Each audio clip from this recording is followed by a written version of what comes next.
Il est 6h, nous sommes aujourd'hui le mercredi 3 février. Excellente journée à tous. Et c'est donc une matinale spéciale sur France Bleu Armorique depuis la ferme du Bout-Blanc à Saint-Armel. L'occasion de revenir sur cette crise qui touche l'agriculture bretonne. Vous entendrez dans un instant un producteur de porc endetté jusqu'au cou et qui n'arrive plus à s'en sortir. On verra aussi ce que les étudiants du lycée agricole du Reux pensent de cette situation. Et puis on se penchera sur un mode de consommation qui séduit de plus en plus. C'est la vente directe. Et les agriculteurs bretons ont lancé un mouvement qui touche maintenant toute la France. Ouais, hier on a manifesté en Lorraine, en Normandie, dans le Nord et aussi dans le Finistère, notamment à Quimper et Plébin, des actions contre la grande distribution qui, selon les agriculteurs, tire les prix vers le bas. Première illustration de ce désespoir qui règne dans les campagnes avec Sébastien Chénet, un éleveur de porcs de Pludunot dans les Côtes-d'Armor. Et Sébastien est seul sur son exploitation de 200 truies et depuis 1 an et demi, il bataille pour vivre de son métier. Endetté jusqu'au cou, il s'estime pieds et poings liés, Brigitte Hugues, avec sa banque et son groupement. Sébastien Chénet est installé depuis décembre 2005. En 10 ans, il n'a pas connu beaucoup de bonnes années, mais depuis 1 an et demi, il perd beaucoup d'argent avec son élevage de porcs et les dettes s'accumulent. Chiffre d'affaires 600 000 euros à peu près, j'ai 200 000 euros de dette court terme. Si demain matin j'arrête mon élevage, j'ai minimum 200 000 euros de dette qui sert simplement au fonctionnement de mon exploitation, sans parler de l'investissement qui reste aussi à rembourser. Pendant 4 mois, l'agriculteur ne s'est pas versé de salaire, ou plutôt sa banque le lui a refusé. Sébastien Chénet le constate, il n'a plus les commandes de son exploitation. Il y a 2 ans, j'aurais dû m'en aller, j'aurais dû prendre la décision de m'en aller avant de creuser cette situation. Aujourd'hui, je suis plus maître de prendre la décision chez moi. Elle sera prise soit par le banquier, soit par la boîte d'aliments quand il arrêtera de me livrer, qu'il aura estimé que mes dettes sont trop importantes. L'éleveur costarmoricain s'occupe seul de ses 180 truies. Il travaille 7 jours sur 7, se lève tôt, se couche tard et n'a aucune perspective. C'est dur d'aller au boulot, de ne pas avoir de projet, pas de gagner d'argent et se demander dans 2 mois ou 3 mois si je vais être encore là. C'est invivable et au point de vue familial, c'est pareil. Moi, j'ai 2 grands-enfants qui n'arrivent plus à comprendre ma situation. Et voilà, moralement, ça ne va pas, donc c'est dur. La femme de Sébastien Chénet travaille à l'extérieur à l'usine de maroquinerie de Planquette. C'est son salaire à elle qui fait vivre la famille. Voilà une situation parmi tant d'autres en Bretagne. Ils sont nombreux, les éleveurs de porcs bretons. Aujourd'hui, dans le cas de Sébastien, des éleveurs de porcs qui ont déposé une plainte contre l'État allemand pour une fraude à la TVA d'un montant de 250 millions d'euros.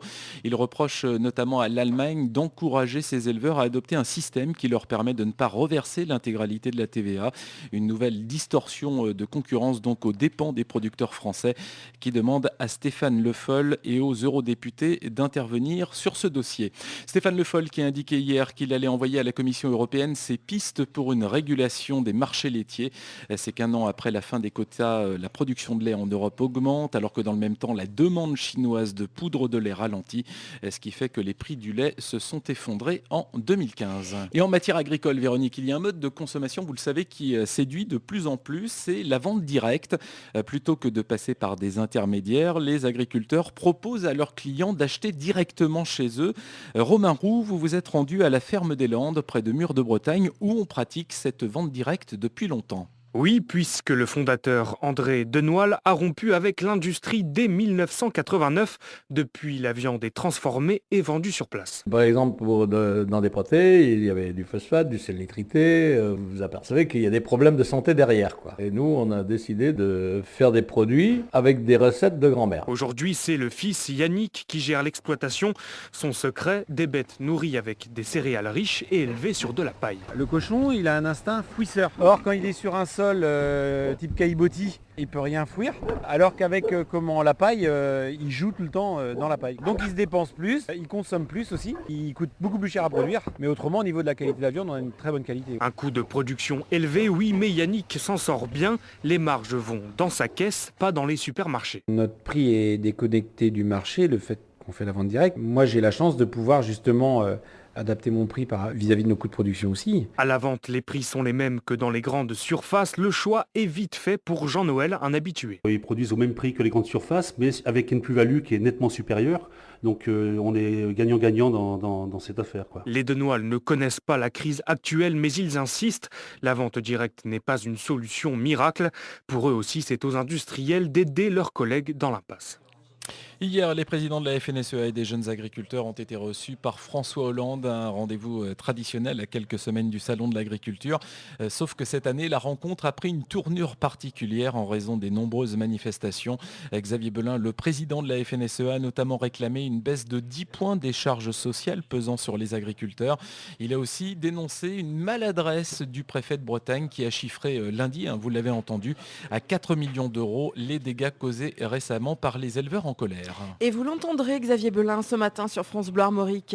Pour l'heure, il est 6h07. On va maintenant donner la parole aux futurs agriculteurs de Bretagne. Oui, aux étudiants du lycée agricole du Reux, à côté de Rennes, qui observent la crise avec attention. Nina Valette, vous avez rencontré quelques-uns de ces jeunes, souvent issus d'une famille d'agriculteurs et donc inquiets de la situation.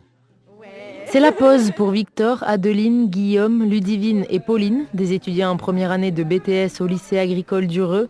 L'occasion pour eux de parler de la crise qui touche l'agriculture. Pour l'instant, on se motive quand même par notre passion d'agriculteur de faire la formation, mais quand on voit par exemple ce qui se passe à côté, on se dit qu'on fera peut-être pas ça toute notre vie, quoi. Moi je trouve qu'on n'en parle pas assez en cours, on n'a pas beaucoup abordé la question. Ça manque, franchement ça manque, honnêtement.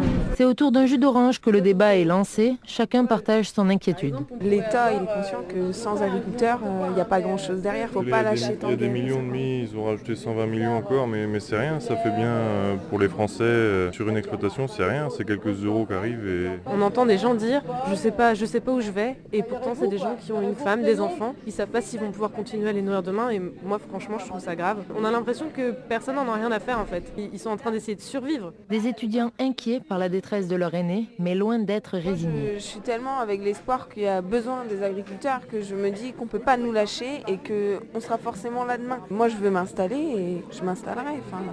Il n'y a pas de raison qu'il n'y ait plus d'agriculteurs demain et qu'on nous laisse couler, quoi. En attendant, ces élèves travaillent dur pour avoir leur examen et espèrent avant tout une réaction de l'État.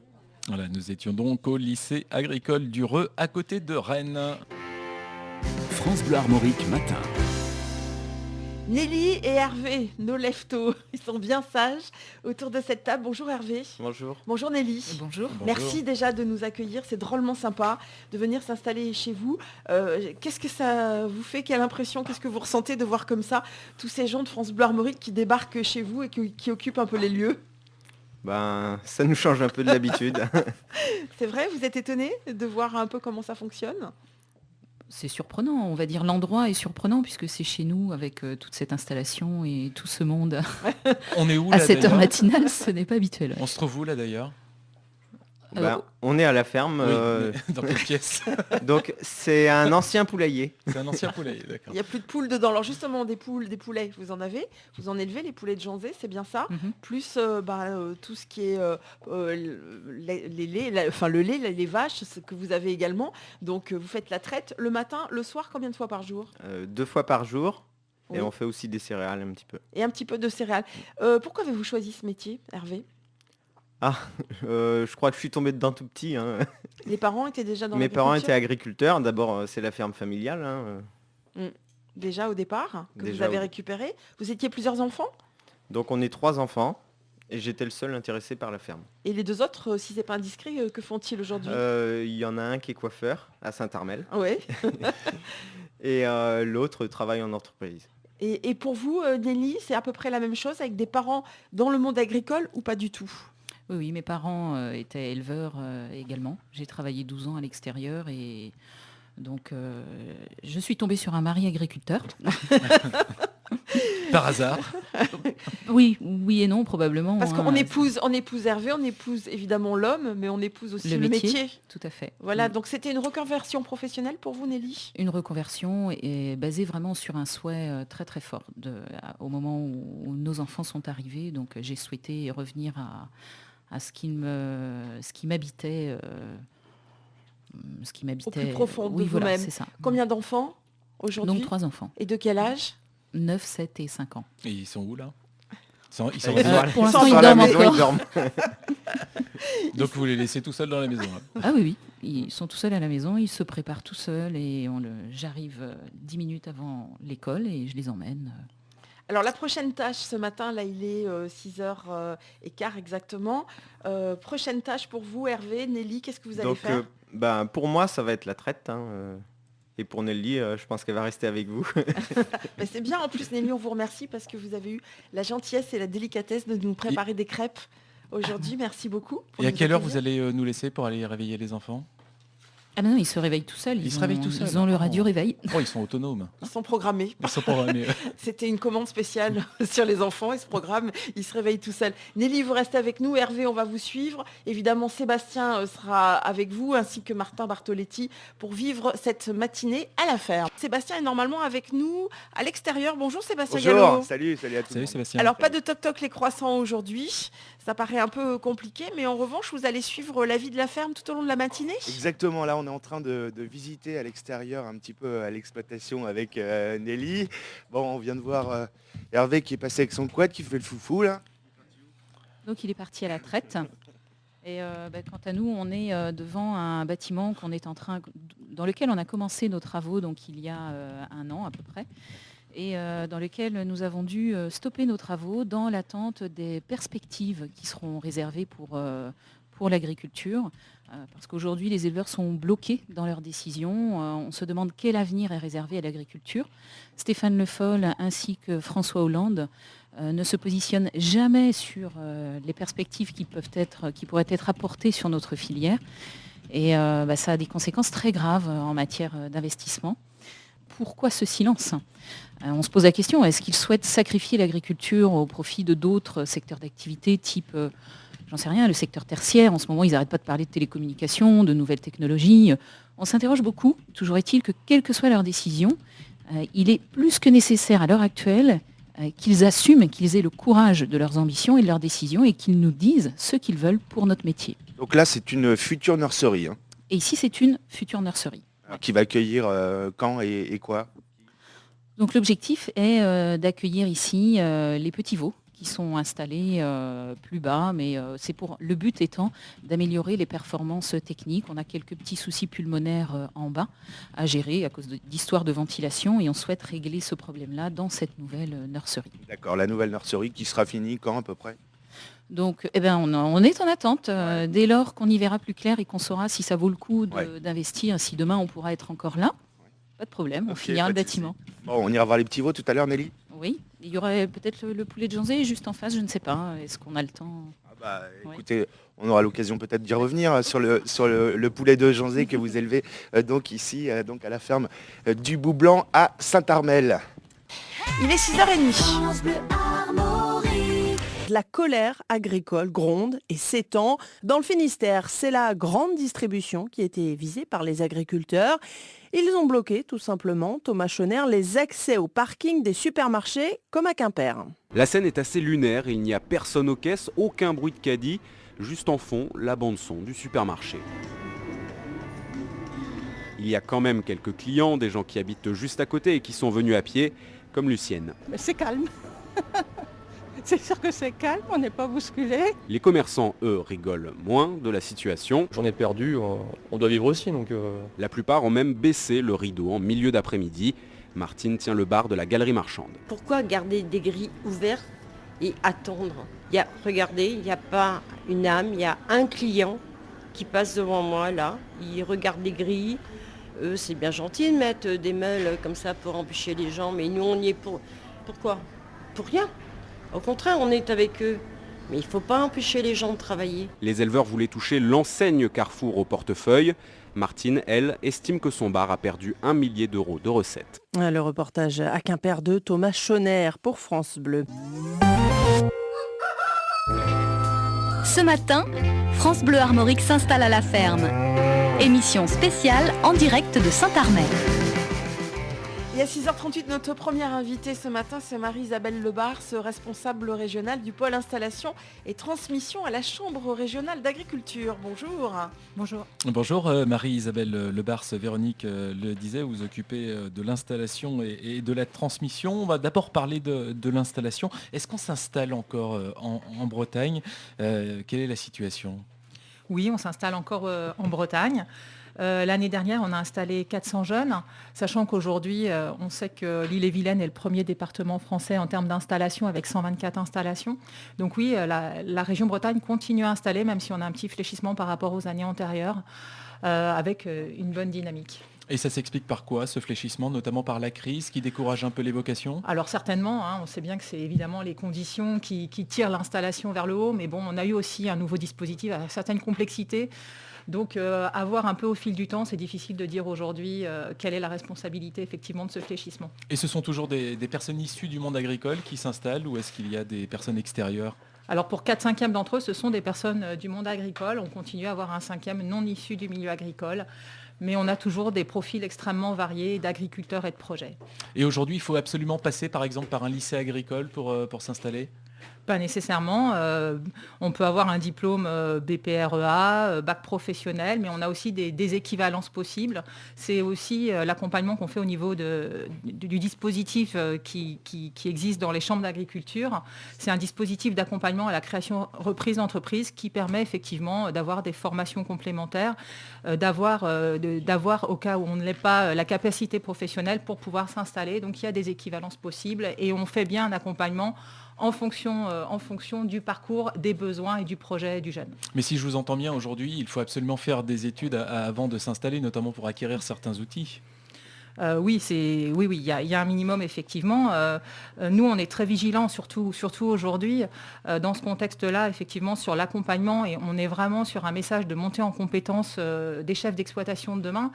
Effectivement, il y a les gestes techniques, comme par le passé, qui sont déterminants, mais il y a aussi, pour les chefs d'entreprise de demain, cette notion de stratégie d'entreprise, c'est-à-dire c'est savoir gérer ses partenariats, avoir une stratégie, savoir vendre, savoir commercialiser, choisir ses partenaires, gérer les risques de demain. Effectivement, on est dans un contexte volatile, donc c'est vrai que toutes ces compétences de chef d'exploitation, c'est aussi le management, puisque 3/5 sont en société. Donc c'est le travail à plusieurs avec les associés. Enfin voilà, toutes ces notions de chef d'entreprise, aujourd'hui, c'est ce qu'on essaie de pousser effectivement en termes de compétences. Et justement, Nelly, vous qui nous accueillez ici à la ferme du Bout-Blanc à Saint-Armel, vous avez vraiment l'impression d'être à la tête d'une entreprise? Je ne me pose pas dans mon quotidien la question en ce sens-là, mais je fais ce qu'il faut pour que mon entreprise soit là demain. Et c'est d'ailleurs pour ça que vous êtes là aussi aujourd'hui, parce que je me bats pour que mon entreprise soit là demain. La mienne et celle de mes collègues. Et les études qu'on évoquait avec Marie-Isabelle Lebars, aujourd'hui c'est indispensable justement de faire des études pour accueillir notamment des outils de gestion auparavant? Alors moi je suis passée par le parcours classique du jeune qui s'installe. J'avais une formation agricole, oui, une expérience professionnelle agricole et malgré tout je suis passée par le système classique à l'installation. Je pense que c'est extrêmement intéressant, notamment pour des gens qui n'ont peut-être pas tout ce que vous avez dit sur...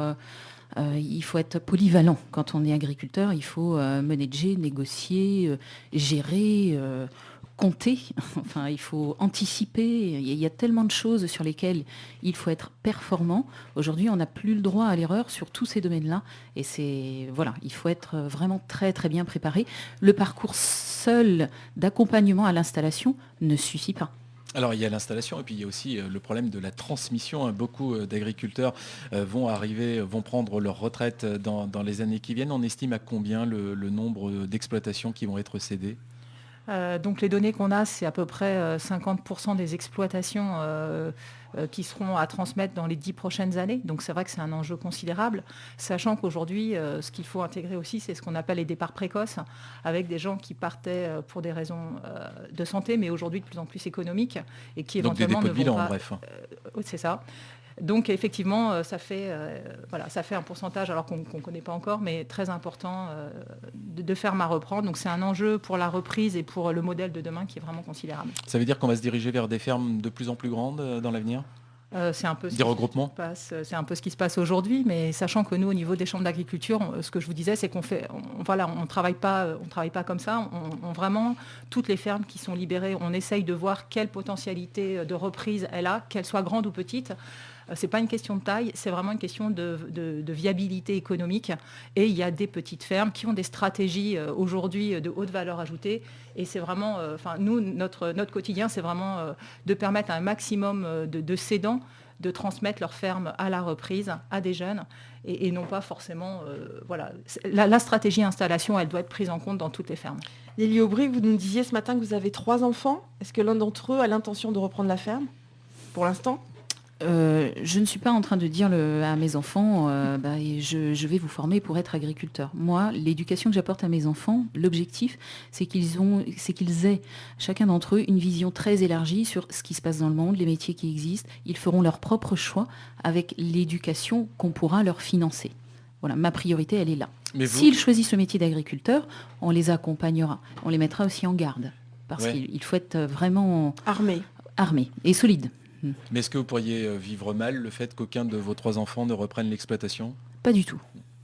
Et les choses sont claires, pour le dire dès le départ, pour pas créer comme ça de difficultés dans la famille. Merci beaucoup, merci Nelly qui va nous accompagner tout au long de cette matinée. Et merci à Marie-Isabelle Lebar, c'est un responsable régional du pôle installation et transmission à la Chambre régionale d'agriculture. 80 vaches à traire, Sébastien est avec nous. Ça y est, vous êtes au bon endroit, je pense. On est avec les petits veaux, on est dehors, donc sous le hangar, là, avec toujours Nelly. On poursuit la visite de l'exploitation, ici à Saint-Armel, à la ferme du Boublanc. Il y a combien de petits veaux, là ? Vous dites des petits veaux, vous ? Oui, on appelle ça dans le langage familier les petits veaux, mais en fait, tous les animaux que vous voyez là, ce sont des animaux qui sont destinés à la reproduction du cheptel, donc il y a uniquement ici des femelles, mais on a aussi des mâles qui naissent sur l'exploitation, et ces mâles, on les vend à 14 jours. On est en train de me bouffer le doigt. Vous aimez bien ça ? Ah ouais, c'est génial. Et ça mord pas en fait, il n'y a pas de... Une tétine peut-être. Donc les petits veaux mâles, on les vend à 14 jours à un marchand de bestiaux, et donc il part chez un autre éleveur qui va l'engraisser avec sa carte d'identité. Et la carte d'identité, c'est ce qu'on appelle la traçabilité. Et de la naissance jusqu'à l'abattage, on sait où est passé chacun des animaux qui naissent sur les exploitations. Alors si la filière s'écroule, ça c'est important à retenir. C'est nos enfants qui vont en payer le prix fort. S'il y a un message à retenir, c'est celui-là. Et c'est pour ça que l'étiquetage sur le manger français, il est essentiel. L'origine France doit être connue du consommateur français. Bon, ils sont quoi ? Juste, je voudrais terminer. Sur l'acheter français. Acheter français, c'est acheter la traçabilité. Acheter français, c'est acheter la sécurité alimentaire. Acheter français, c'est garder la main sur les prix de vente.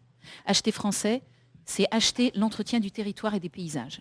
Et ça, c'est un droit pour tous. C'est un devoir pour le gouvernement de nous obtenir le droit de pouvoir acheter français. Alors pourquoi il y en a qui sont dans des petites maisons, là, des petites cages en plastique là ? Alors ce sont les veaux les plus jeunes, jusque l'âge de 3 semaines, 1 mois, donc on les garde en cabane pour éviter les contaminations croisées et les risques de maladies type diarrhée et choses comme ça. Alors quand vous dites vous les soignez, ils sont malades, ils ne sont pas malades ? Non, pas du tout, ça veut dire prendre soin d'eux. D'accord. Donc on les ça veut dire leur donner à manger, tout ça. Voilà. Okay.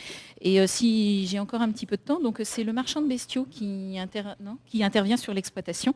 Et pour les gens qui écoutent, qui sont peut-être coincés dans les bouchons à cause des manifestants, donc si vous êtes mécanicien agricole, comptable agricole, prof agricole, peu importe ce que vous faites, un agriculteur qui tombe, c'est 7 emplois qui tombent.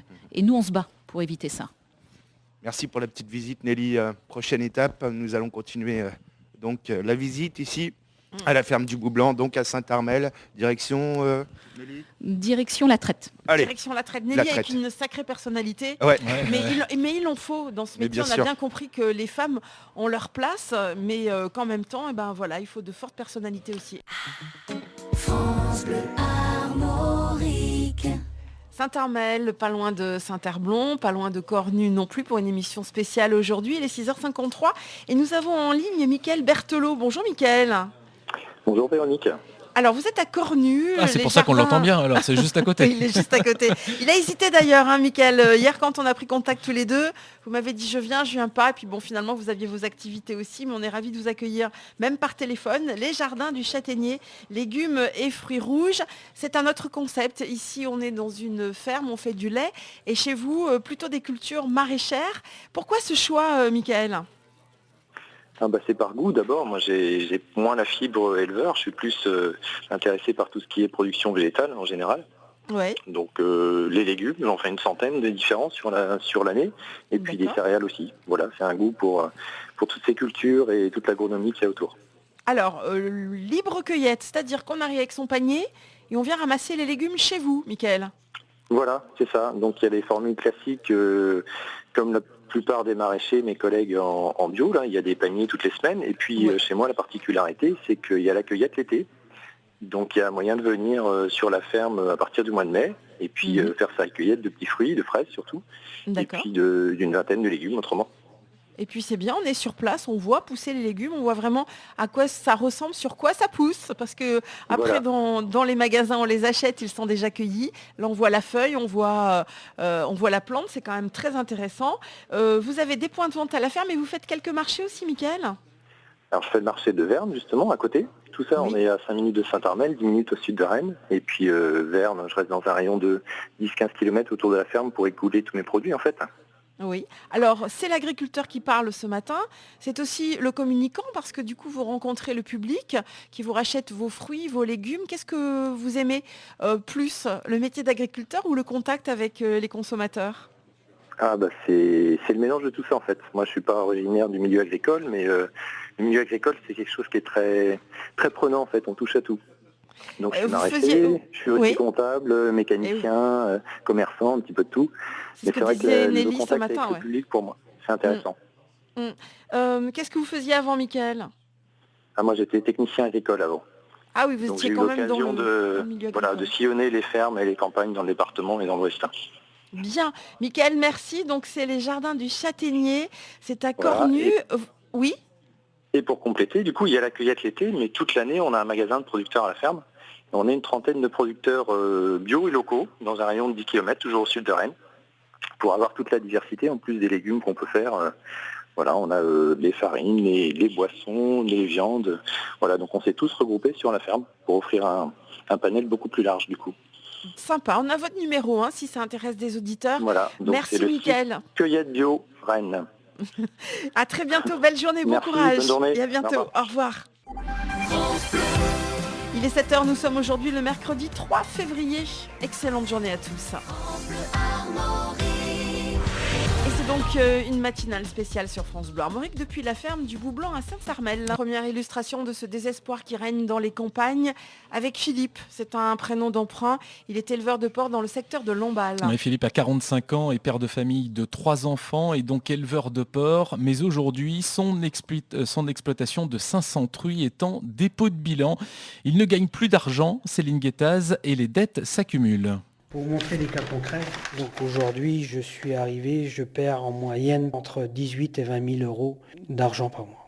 L'ardoise aujourd'hui s'élève à quasiment plus de 800 000 euros de dettes aujourd'hui entre l'ouverture de crédit, les dettes fournisseurs, les prêts. Donc voilà, c'est arrivé à un stade comme ça, donc je ne peux plus tenir. Philippe ne peut plus payer ses salariés ni ses fournisseurs. La banque ne lui fait plus crédit. Sa coopérative continue de venir chercher ses cochons, mais elle ne le paye plus. C'est en échange de l'alimentation animale qu'elle lui fournit.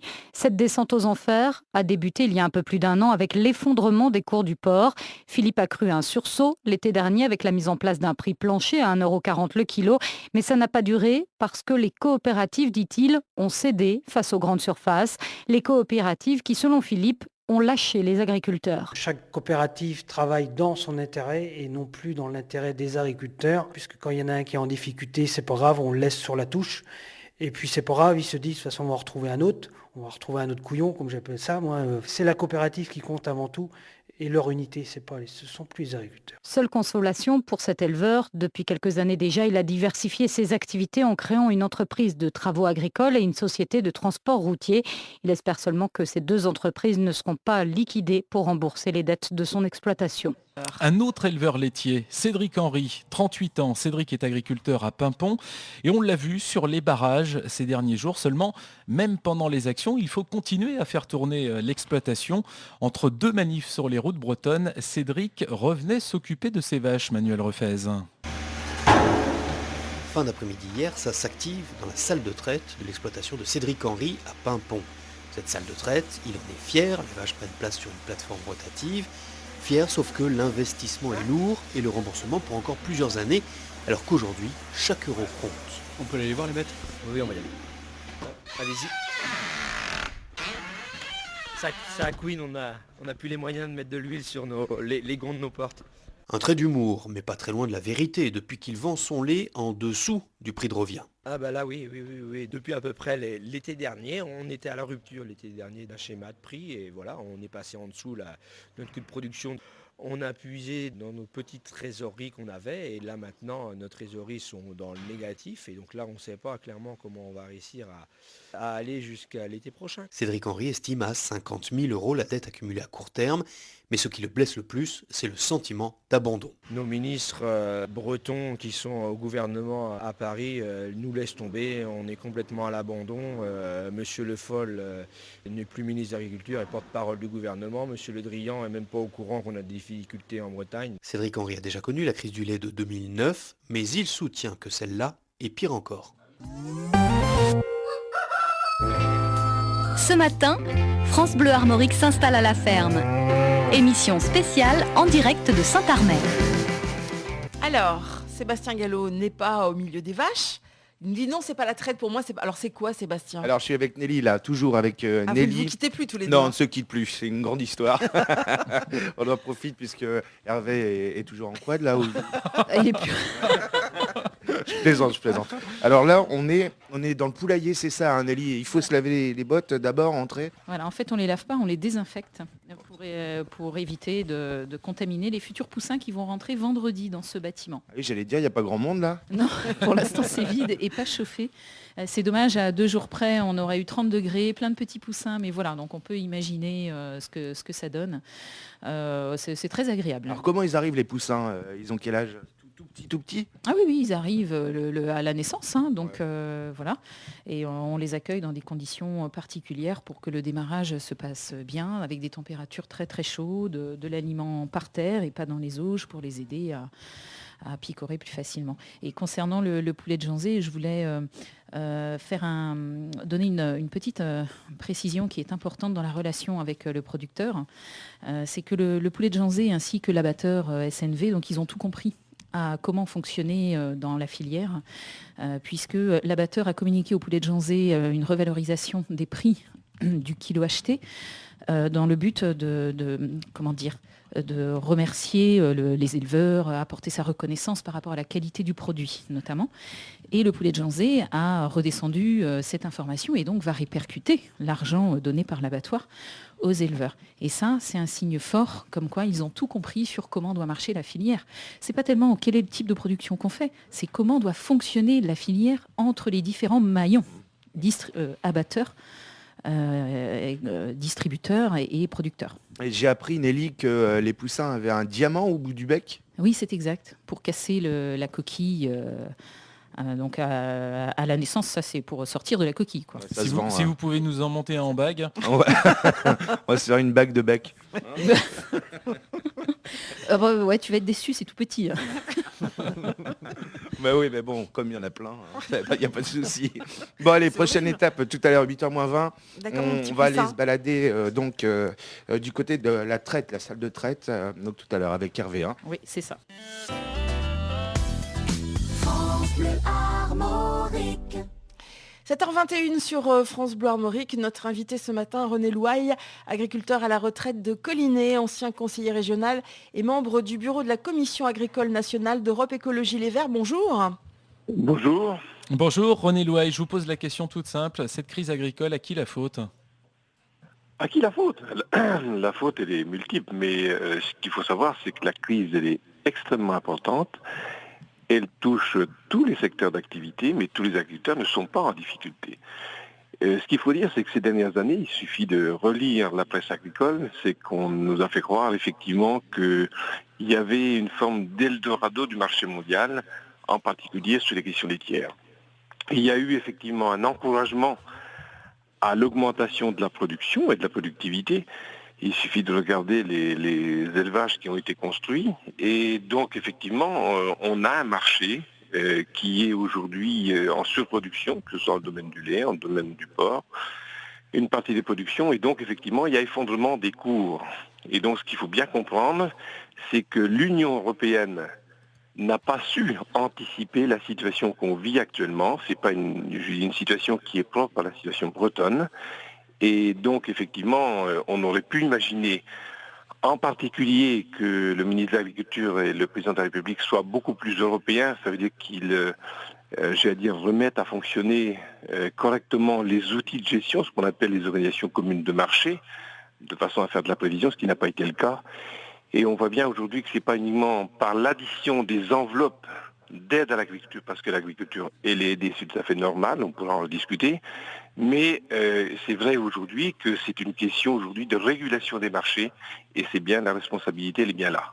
Alors on fait quoi, René Louaille? On réintroduit les quotas? Ça veut dire quotas ou formes de régulation diverses, effectivement. On sait que l'agriculture ne peut pas aujourd'hui supporter des marges de variation extrêmement importantes sur les marchés. Lorsqu'on a une augmentation de 2 ou 3% des excédents de la production, automatiquement on a effondrement des cours de 20 à 30%. Bien sûr qu'il nous faut des régulations au niveau européen.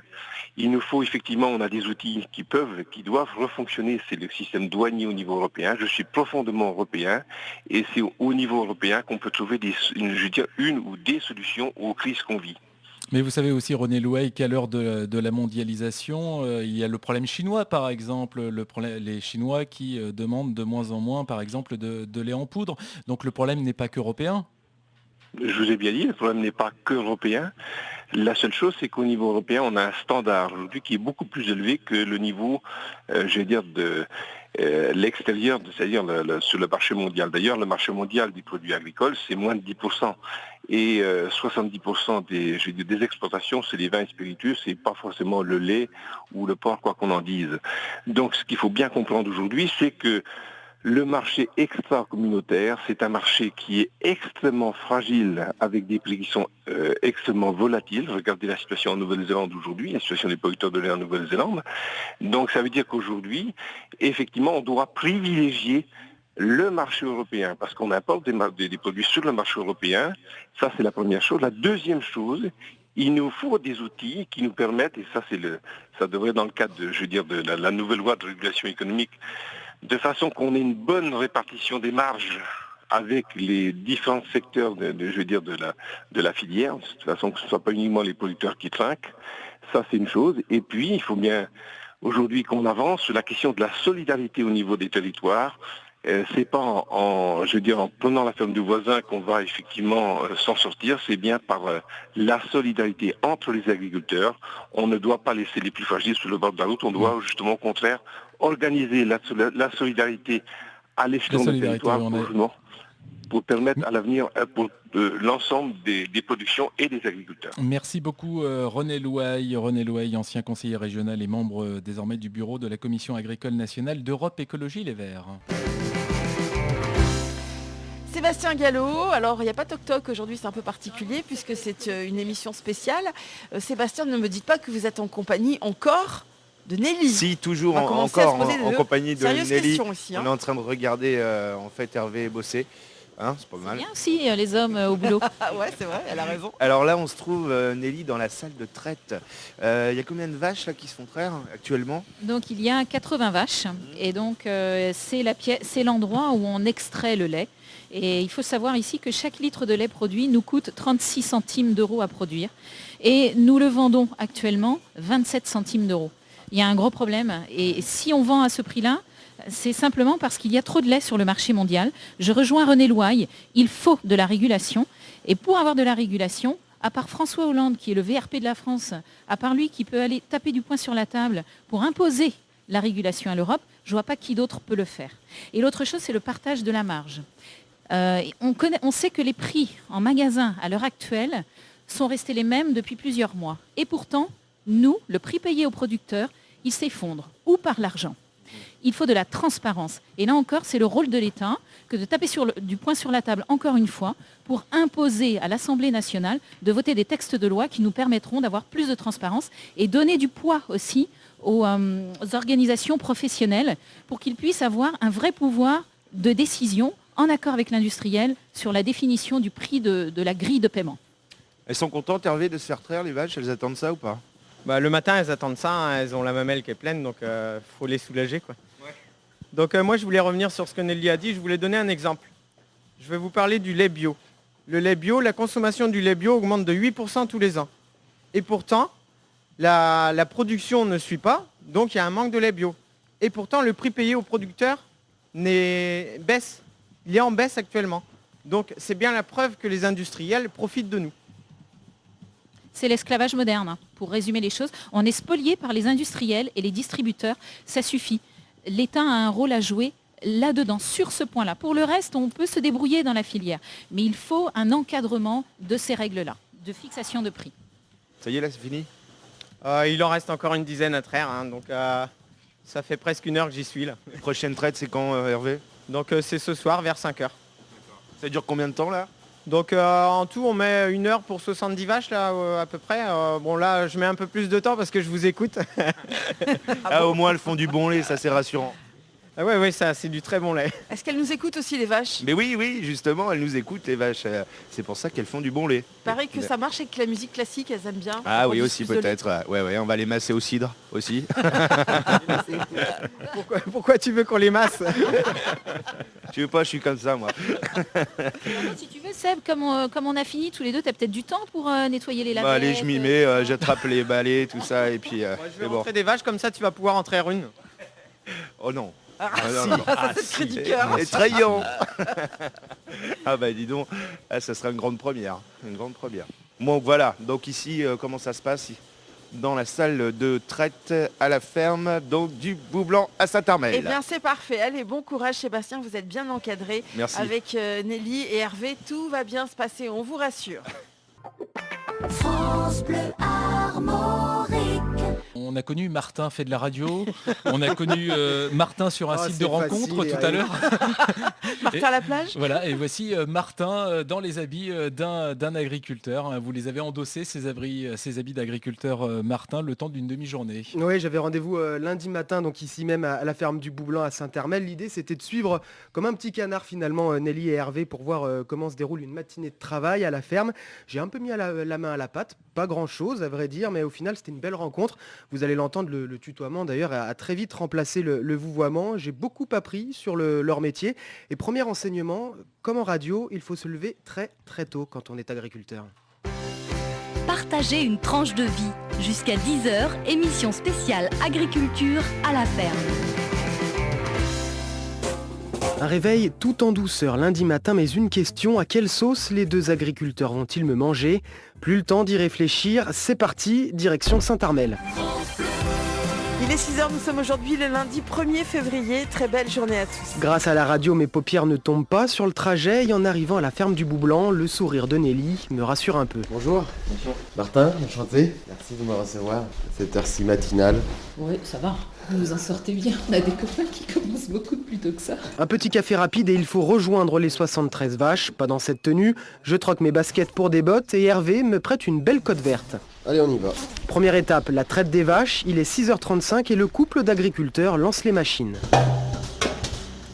Et heureusement que le ridicule ne tue pas. Sous les regards amusés des éleveurs, je peine à faire sortir 2 petites gouttes de lait du pis d'une vache. Je quitte la salle de traite par la petite porte pour aller voir les veaux, mais au moins j'aurais appris quelque chose. Les vaches sont très silencieuses alors qu'on leur tire sur les mamelles. Non, il n'y a pas un bruit, pas un énervement. Quelques petits coups de patte quand on est un peu maladroit. De temps en temps, une petite bouse pour dire bonjour, comme dit Nelly. Ils sont un petit peu plus bruyants eux. Un peu essoufflé, Nelly me fait courir, d'autant qu'on n'est pas en avance. D'habitude on parle pas. Pas autant. Il est un peu plus de 8h et Nelly doit remiser les vêtements d'agricultrice pour ceux de la maman. Aimée, 9 ans, et Anna, 7 ans, nous attendent pour partir à l'école. C'est tous les matins comme ça, vous vous préparez tout seul? Oui. Vous avez fait le petit déjeuner tout seul? Vous vous êtes habillé tout seul? Tout fait tout seul? Oui. Vous êtes jamais en retard à l'école? Si, assez souvent en retard. Tout le monde est attaché. Donc là, 8h30, départ à l'école, on est dans les temps? Oui, parce qu'elle avance en fait. Maman, j'ai pas mon sac de piscine. Ah mince. Donc demi-tour et on va chercher le sac de piscine d'Anna. Voilà. On était presque à l'heure, Anna. Au retour de l'école, Hervé et Nelly trouvent enfin le temps de prendre un petit déjeuner et la conversation va vite tourner autour de la récente mobilisation des agriculteurs. Cette crise, elle vous occupe au quotidien quand même? Parce que là, on vient de se poser 2 minutes pour le petit déjeuner et ça revient sur la table quand même. Ah oui. On est dedans. Hein. Donc on vit avec, hein. Oui, au quotidien, on vit avec au quotidien. Hein. Ça c'est inévitable. Hein. Bon là t'es là, on parle de ça. Généralement au petit-déj on parle de ce qu'on a à faire dans la journée. Le planning est encore chargé. Il faut nourrir les vaches, des kilos de paille, de la luzerne, des compléments alimentaires naturels, une pointe de sel et 3 tonnes de maïs stockés sous la forme d'ensilage. Alors là tu vas voir, elles vont toutes arriver à l'auge là parce qu'elles savent que c'est l'heure de... Tu vois, regarde. Elles sont prêtes, hein? Ah ouais, elles attendent là. Ah, ça se lèche les babines même. Avant de quitter Hervé, il m'explique pourquoi on ne s'improvise pas éleveur. Il faut la volonté et aujourd'hui je pense qu'il faut la capacité d'être agriculteur. Tu vois un peu les relations qu'on peut avoir avec les banques, il faut pouvoir discuter la comptabilité, les relations avec l'administration. La partie administrative, c'est Nelly qui s'en charge des heures durant devant son ordinateur. Là aujourd'hui il faut absolument que je fasse la paie de Ludovic, puisqu'on est déjà le premier, donc je la fais et je la vire aujourd'hui. Ludovic, c'est votre salarié? Ah oui, c'est notre salarié, ouais. Ça prend du temps, la comptabilité, et c'est important de le faire aujourd'hui pour bien appréhender justement tout ce qui peut se passer et puis anticiper des choses, des investissements, des difficultés qu'on va avoir. L'année qui vient ne s'annonce pas bonne, ils vont perdre 65 000 € si le prix du lait n'augmente pas. Tous les matins quand je me lève, je perds de l'argent. Ah bah là-dessus... Il faut être dedans en permanence et avoir ça en tête en permanence. Et en même temps, il faut réussir à prendre le recul nécessaire pour pas tout abandonner et dire voilà, j'arrête quoi. Mais Nelly et Hervé continuent pour leurs enfants, pour la filière, parce qu'ils aiment leur métier. Il est midi, il faut aller chercher les enfants à l'école, puis se remettre au travail jusqu'à 19h. Avant de partir, je pose à Nelly une dernière question. J'ai beaucoup regardé finalement, mais est-ce que je mériterais un petit diplôme Stagiaire, on commencera par stagiaire. Faut que j'en fasse plus la prochaine fois, c'est ça? Voilà. Merci Nelly. Partagez une tranche de vie. Jusqu'à 10h, émission spéciale agriculture à la ferme. On fait le tour de la question maintenant, Martin. Oui, et nous sommes en direct avec Thibaut Guignard, maire de Pleuc-sur-Lier et premier vice-président du conseil départemental des Côtes-d'Armor. Bonjour Thibaut Guignard. Bonjour.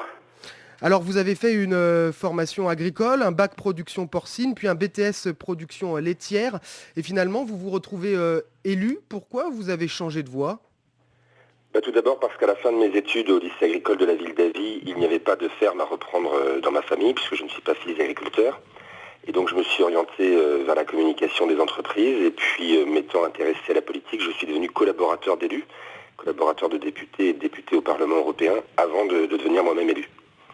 Est-ce que c'est plus simple finalement d'être maire aujourd'hui que d'être agriculteur ? Ça, j'en doute pas une seconde. Bien sûr que c'est plus simple aujourd'hui d'être maire que d'être agriculteur, même si il y a certaines similitudes au niveau des contraintes, la nécessité d'être sur le pont 7 jours sur 7, d'être joignable 24 heures sur 24, des alarmes qui sonnent la nuit lorsqu'il y a un souci à l'école ou à la station de pompage d'eau potable. Mais pour autant, je pense qu'il n'y a pas de comparaison possible sur les difficultés que rencontre aujourd'hui la profession. Alors justement, vous évoquez ces difficultés. Thibaut Guignard, je le rappelle, vous êtes maire de Pleuc-sur-Lier. On pose la question à nos auditeurs ce matin. À qui la faute pour cette crise ?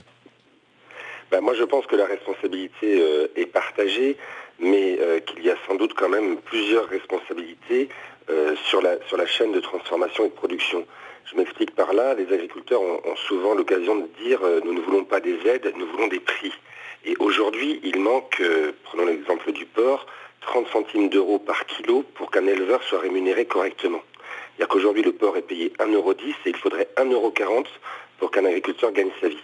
La question que je pose, c'est on n'est pas capable de trouver 30 centimes sur la chaîne de production et de transformation, 30 centimes sur un produit qui est vendu en moyenne, allez, on va dire 11 € entre les bas morceaux à 3 €, le filet mignon à 12 €. Et je regardais hier dans un supermarché le prix d'un jambon supérieur, par exemple. 20,44 € le kilo. Ça veut dire que 4 tranches coûtent 3,27 €. Si on applique l'augmentation des 30 centimes par kilo au départ de la ferme, sur les 4 tranches, ça fait une augmentation de 4 centimes, c'est-à-dire 1 centime par tranche. Est-ce que vous croyez vraiment que ça rebuterait le consommateur ? Et est-ce qu'il n'est pas possible de trouver ce centime par tranche de jambon sur l'ensemble de la chaîne de transformation ? Et j'espère qu'ils nous le diront, les auditeurs, s'ils sont rebutés à payer plus cher pour consommer, enfin pour aider les agriculteurs, du moins. En tant qu'élu, vous les avez rencontrés. Pour faire vivre nos campagnes et pour créer de l'emploi. Et en tant qu'élu, vous les avez rencontrés, vous, Thibaut Guignard, les agriculteurs ? Alors moi, dans mes différents mandats, j'ai pas de délégation spécifique à l'agriculture, mais j'ai quand même eu l'occasion de les rencontrer puisqu'ils s'étaient invités aux vœux à la population dans ma commune, puisque le préfet était présent. Le préfet était présent puisque c'était les premiers vœux de la première commune nouvelle du département, Ploc-l'Hermitage. Et donc les agriculteurs l'avaient su, ils étaient venus de façon très calme et on avait obtenu du préfet de pouvoir les rencontrer à la fin de la cérémonie des vœux, au calme, dans la salle du conseil municipal. Ça s'est très bien passé, on a eu un échange constructif, serein. Je dirais même que le préfet a été très satisfait parce qu'il sortait d'une semaine de manifestation et qu'il nous a dit qu'il en avait marre de parler de blocage des routes, de sécurité, etc. Mais qu'il avait plutôt envie de parler d'agriculture en tant que telle, sur le fond des choses. Et cette rencontre du samedi matin avait permis justement d'aller jusqu'au fond des choses et de recueillir les propositions des agriculteurs du secteur de Quintin et de Ploc-l'Hermitage qui étaient présents. Dernière question, Thibaut Guignard, maire de Pleuc-sur-Lier, dans les Côtes-d'Armor. Que pensez-vous de leurs actions, de ces dégradations qui a eu lieu la semaine dernière? Vous les condamnez, vous? Alors moi, je considère que toute dégradation est inacceptable. Le préfet de région a annoncé 4 millions d'euros de dégâts en Bretagne. C'est tout simplement inacceptable. Lorsqu'on manifeste, on peut le faire sans faire de dégâts, c'est-à-dire sans engager l'argent du contribuable. Moi, j'ai été victime d'un barrage la semaine dernière, 1 heure de détour à Montfort-sur-Meux, et j'ai raté mon train pour Paris. Bon, j'ai envie de dire, soit, ça fait partie des choses incontournables. Une manifestation, par définition, elle crée des ralentissements. Mais casser, faire des feux sur le bitume, démonter les barrières de sécurité, entasser des immondismes sur le bord des routes, qui sont encore sur le bord des routes d'ailleurs, à mon avis, il faut le condamner fermement. Et en même temps, je me mets à la place des agriculteurs, que je connais bien, puisque tous mes amis, anciens collègues de promo sont aujourd'hui éleveurs. Comment se faire entendre autrement d'un gouvernement qui est complètement sourd, à part avec des actions musclées? Merci beaucoup Thibaut Guignard d'avoir été avec nous ce matin en direct sur France Bleu Armorique, en direct de la ferme même. Je le rappelle, Thibaut Guignard, vous êtes maire de Pleuc-sur-Lier et premier vice-président du conseil départemental. Passez une bonne journée. Maire de Ploc-l'Hermitage, puisque la commune s'est alliée à la commune de l'Hermitage-Lorge au 1er janvier pour créer la commune nouvelle de Ploc-l'Hermitage. Et merci pour la précision. Bonne journée Thibaut Guignard. C'était Martin Bartoletti. Merci. France Bleu. Ce matin, France Bleu Armorique s'installe à la ferme. Émission spéciale en direct de Saint-Armel. La question du jour sur France Bleu Armorique, la crise agricole, à qui la faute? Nous sommes avec François Valli, le président de la Fédération porcine de Bretagne. Bonjour. Bonjour. Bonjour François Valli, la question peut vous paraître abrupte, mais je vous la pose, à qui la faute? Je pense qu'il y aurait pas assez de 20 minutes pour faire le débat de à qui la faute de toute cette crise malheureusement qu'on connaît dans le monde de l'élevage en général, mais même au-delà du monde de l'élevage, les collègues légumiers, même céréaliers pour certains endroits. À qui la faute? Je pense qu'il y a l'Europe. Donc aujourd'hui, on n'est pas sur le même pied d'égalité entre la France et les autres pays européens. Donc déjà, il faudrait une Europe sociale. Je pense que là, déjà, c'est un premier point, mais malheureusement, on n'est pas prêt de le voir, on le verra jamais. On va en reparler, mais pas que social, fiscal, environnemental. Tout à fait. Donc tout l'ensemble que vous connaissez et que tout le monde connaît, je ne vais pas rentrer dans le détail. Et aujourd'hui, bien sûr, c'est le prix. Donc le prix, c'est le cheval de bataille que l'on a besoin, que l'on a. Nous, en tant qu'éleveurs, on est depuis des années, donc surtout en porc, ça a commencé depuis 2008, avec la crise de l'augmentation des céréales. Et en lait, pour mes collègues laitiers, c'est depuis la libération des quotas, où la production européenne a flambé depuis quelques mois. Alors François Valli, en préambule de cette émission, on citait les industriels, les grandes surfaces, les banques, les politiques, l'Europe, les syndicats, les éleveurs eux-mêmes, les consommateurs également. Est-ce que tout le monde a une petite part aussi de responsabilité dans cette crise? Oui, je pense qu'on va commencer par nous, les éleveurs. Oui, je pense qu'on a une part de responsabilité dans l'organisation qu'on aurait dû avoir depuis quelques temps. On a créé des coopératives il y a une quarantaine d'années. Et aujourd'hui, je pense que certaines coopératives ne jouent pas leur rôle. Voilà. Ça, je pense que c'est assez fort de dire ça de la part d'un éleveur, mais je crois encore à la coopération. Mais aujourd'hui, il y a des choses qu'il faudrait refaire. Donc on l'a vu en porc, ça commence à se faire. Vous êtes en train de dire que ce sont les coopératives qui tirent la couverture à elles? Non, je n'ai pas dit ça quand même. Mais je pense qu'aujourd'hui, dans les coopératives, nous, éleveurs, on a laissé les choses trop faire.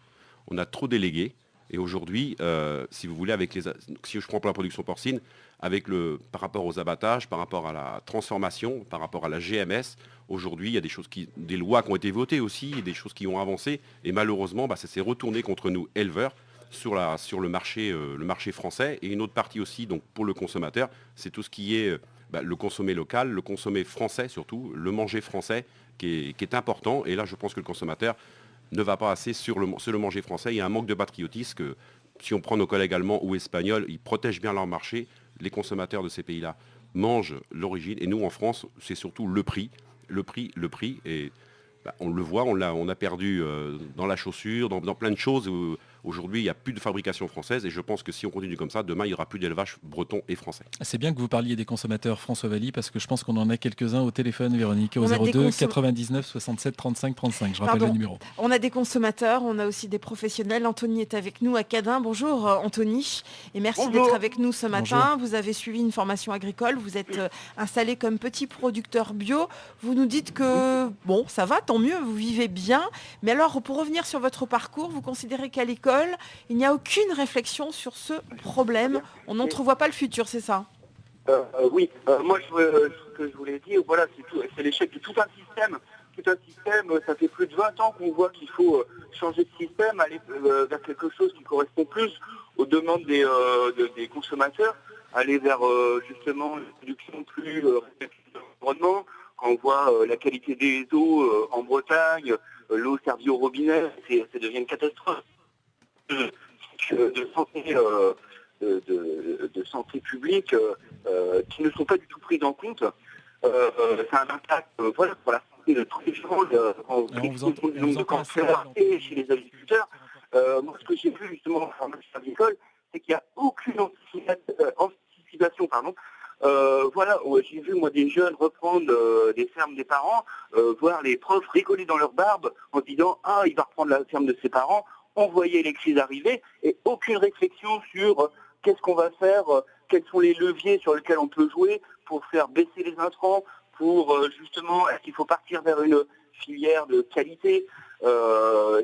Aujourd'hui, on l'a entendu au travers de vos reportages, on voit bien les agriculteurs sont complètement déboussolés, ils sont très mal conseillés. On ne peut pas dire qu'ils sont conseillés, ils sont aujourd'hui complètement perdus, ils ne savent plus du tout quoi faire.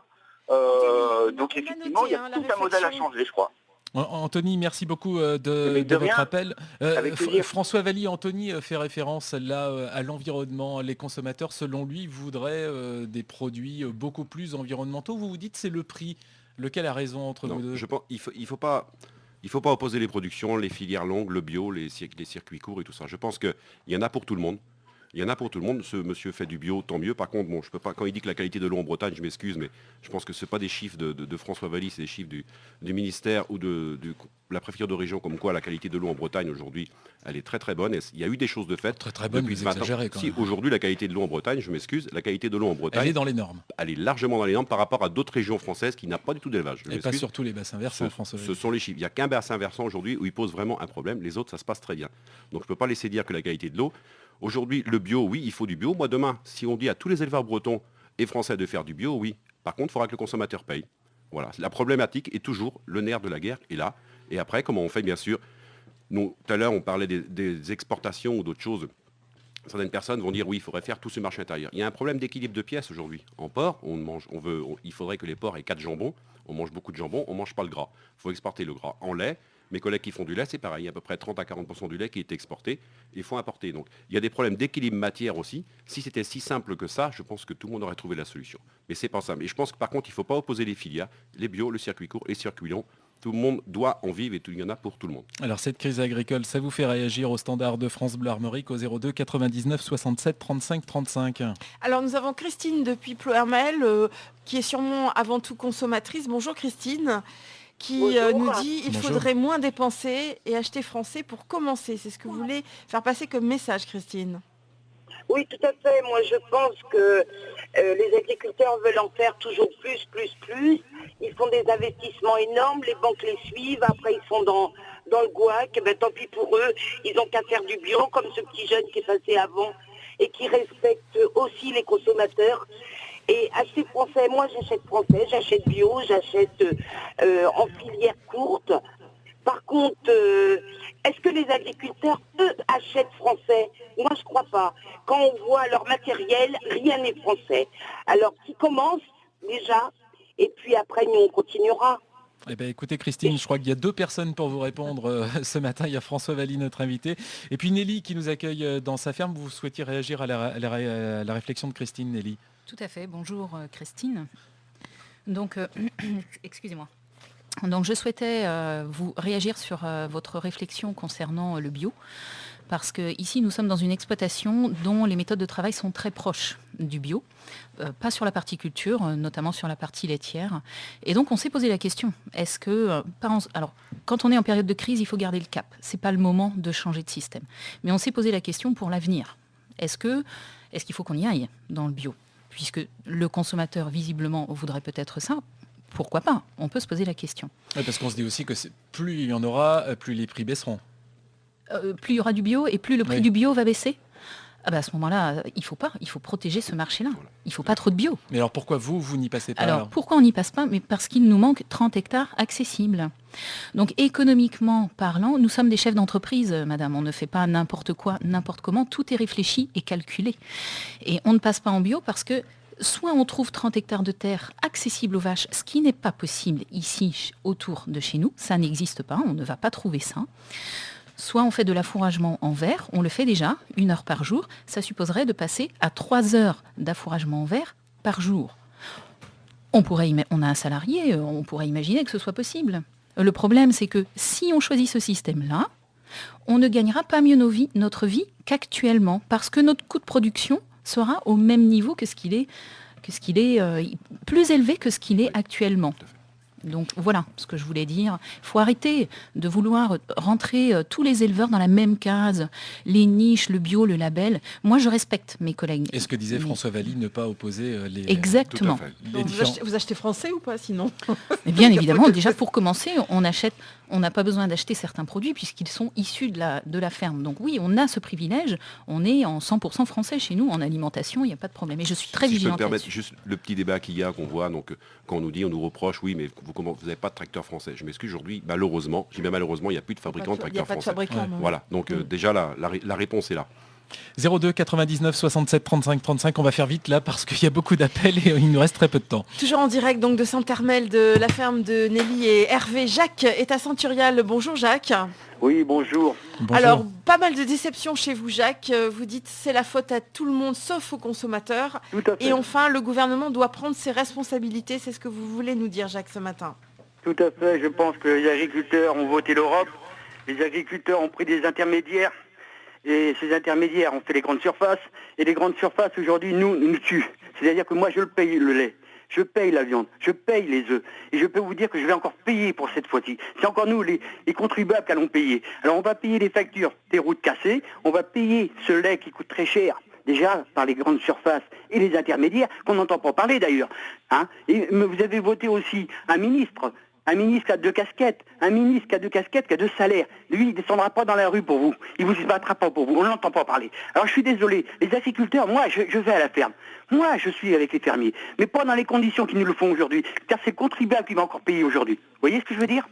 Oui. Absolument, merci Jacques de cet appel. Ça, la facture de 4 millions d'euros qu'a évoqué le préfet lundi, ça ne passe pas apparemment auprès de certains contribuables. Xavier Belin parlait de maladresse du préfet. Est-ce qu'on peut aussi parler de maladresse des agriculteurs ? Oui, je voudrais dire que le ministre, on ne l'a pas voté. Donc déjà, parce que le monsieur dit qu'on a voté le ministre, on nous l'a. Le ministre, on nous le met. Les Français, on nous l'a imposé. Tout à fait. Par contre, donc, bien sûr, par rapport à la réflexion donc, de monsieur Stroda par rapport aux fameux 4 millions, oui, on comprend. C'est vrai que malheureusement, en France, si on ne bouge pas, la même chose, c'est que les journalistes nous interpellaient la semaine dernière sur les barrages, à Pleurmel où j'étais, on me disait, oui, mais pourquoi vous faites ceci ?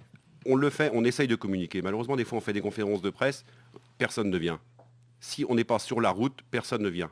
Et c'est ça le problème qu'on a aujourd'hui, c'est qu'on n'est pas entendu. Si on n'est pas dans la détresse, s'il n'y a pas de détresse d'agriculteurs, personne ne vient. Donc je comprends tout à fait mes collègues, quand ils sont sur ces routes, ils se lâchent, et je peux le comprendre, ils se lâchent dans la détresse. C'est vraiment une détresse aujourd'hui de la production qu'il y a aujourd'hui au niveau de l'élevage. Donc cette détresse-là se traduit malheureusement par quelques dégâts. Je dis bien quelques dégâts parce qu'aujourd'hui quand même, c'est vrai que soi-disant 4 millions d'euros, je pense que M. Stroda était très très maladroit en disant ça, surtout qu'il a dit qu'il allait défendre la GMS demain. Donc déjà, je pense qu'aujourd'hui l'État choisit son camp, le monsieur l'a dit tout à l'heure. Et la deuxième chose, il ne faut pas oublier quand même que l'économie bretonne de l'agriculture, c'est 7 milliards d'euros. 7 milliards d'euros global sans l'agroalimentaire. Nelly, vous avez manifesté, vous ? Oui, j'ai manifesté et je continuerai à manifester. C'est très grave ce qui se passe. Aujourd'hui, les politiques ne font pas leur boulot. Ils appellent ça de la politique, alors que c'est du laisser-faire. On laisse mourir certains pour que les autres aient leur place. C'est pas ça la politique. Ce qui va se passer, c'est que la filière, elle est en très grand danger, elle risque de s'écrouler. Vous savez que les Chinois, ils n'ont pas de la poudre de lait infantile. Ils recherchent de la poudre de lait infantile et c'est pour ça qu'ils se sont intéressés à notre lait à nous. Mais ça ralentit, mais vous savez combien elle est vendue dans le commerce en Chine ? 80 € le kilo de poudre de lait infantile. Chez nous, elle est à 16 € le kilo de poudre de lait infantile. Alors que veut le Français ? Il veut pouvoir avoir le choix d'acheter français à des prix maîtrisés par la production, parce qu'il y a la production en France, ou alors est-ce qu'il veut qu'on lui impose des produits importés et sur lesquels il n'aura plus la maîtrise de rien du tout, sauf celui de payer. Alors merci Nelly, on va rester avec vous évidemment jusqu'à 10h sur France Bleu Armorique. Merci aussi à François Valli, le président de la Fédération Porcine de Bretagne. Et comme tous les jours, la discussion se poursuit sur la page Facebook de France Bleu Armorique.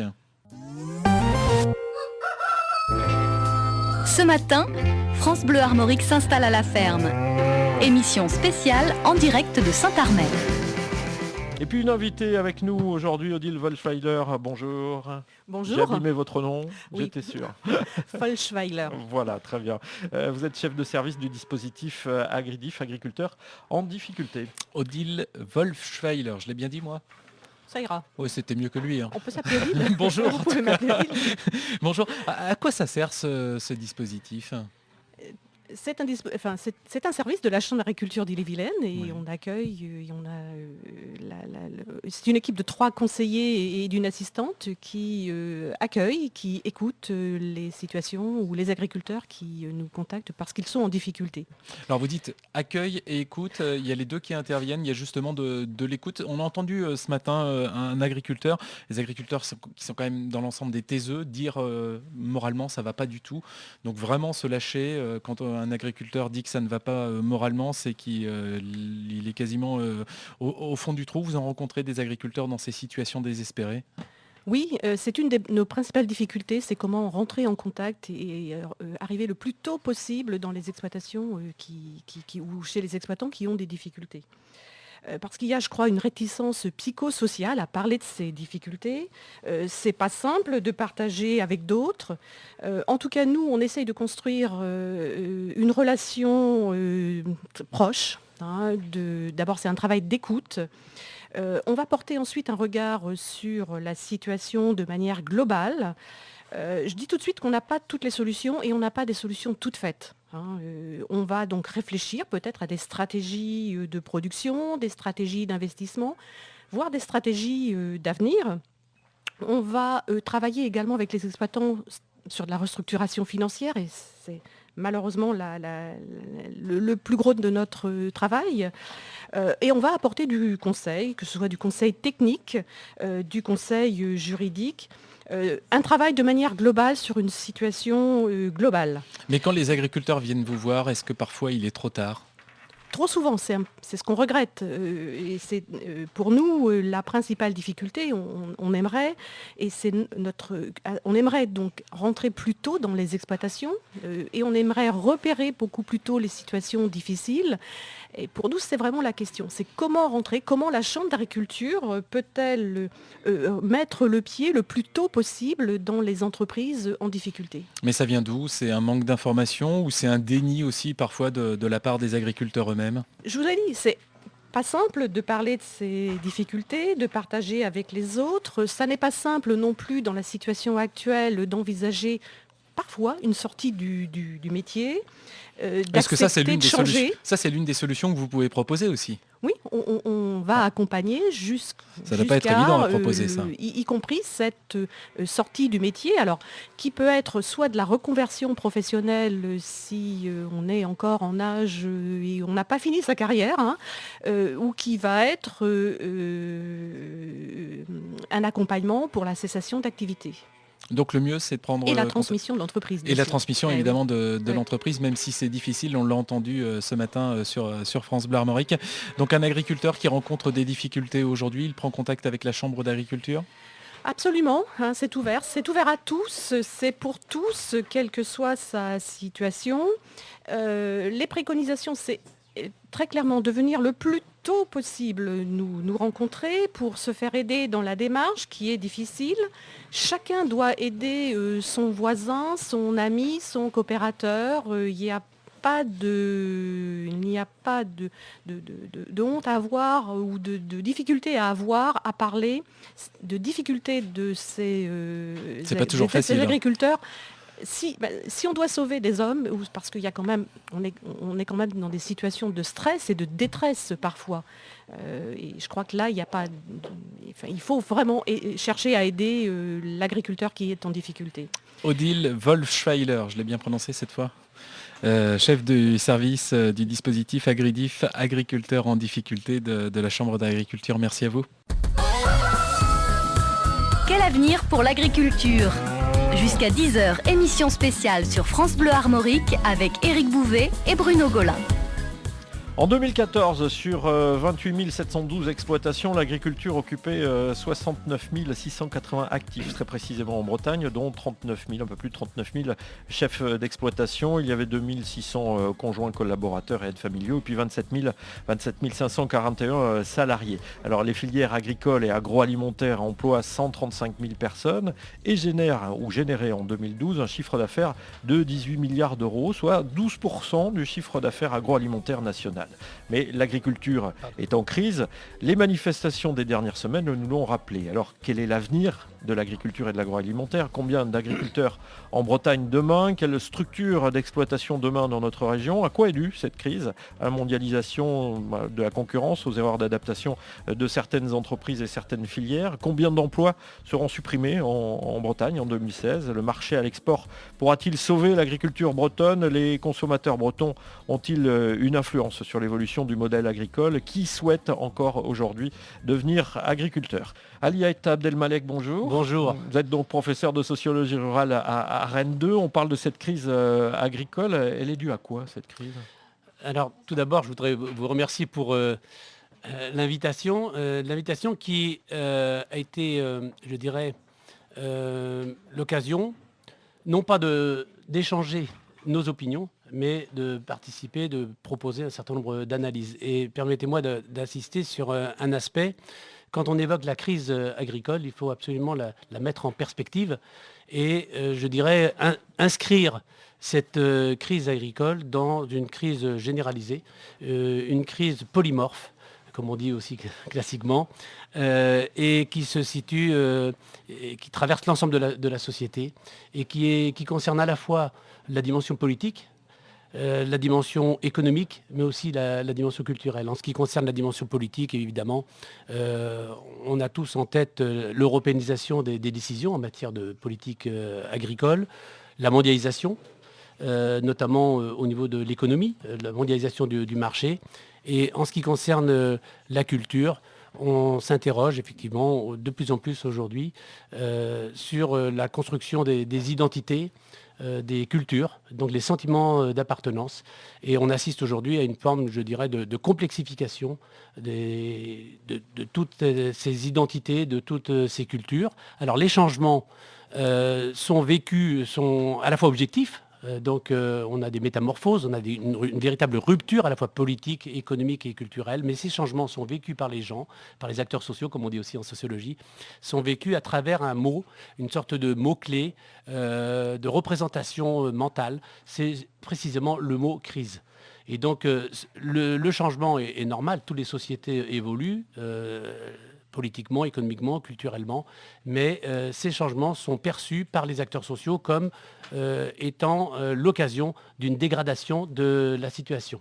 Alors en matière de crise agricole, eh bien, je crois que on a tous en tête la notion de crise cyclique, notamment au niveau de l'économie agricole, au niveau des prix, de l'évolution des prix, notamment dans la production porcine.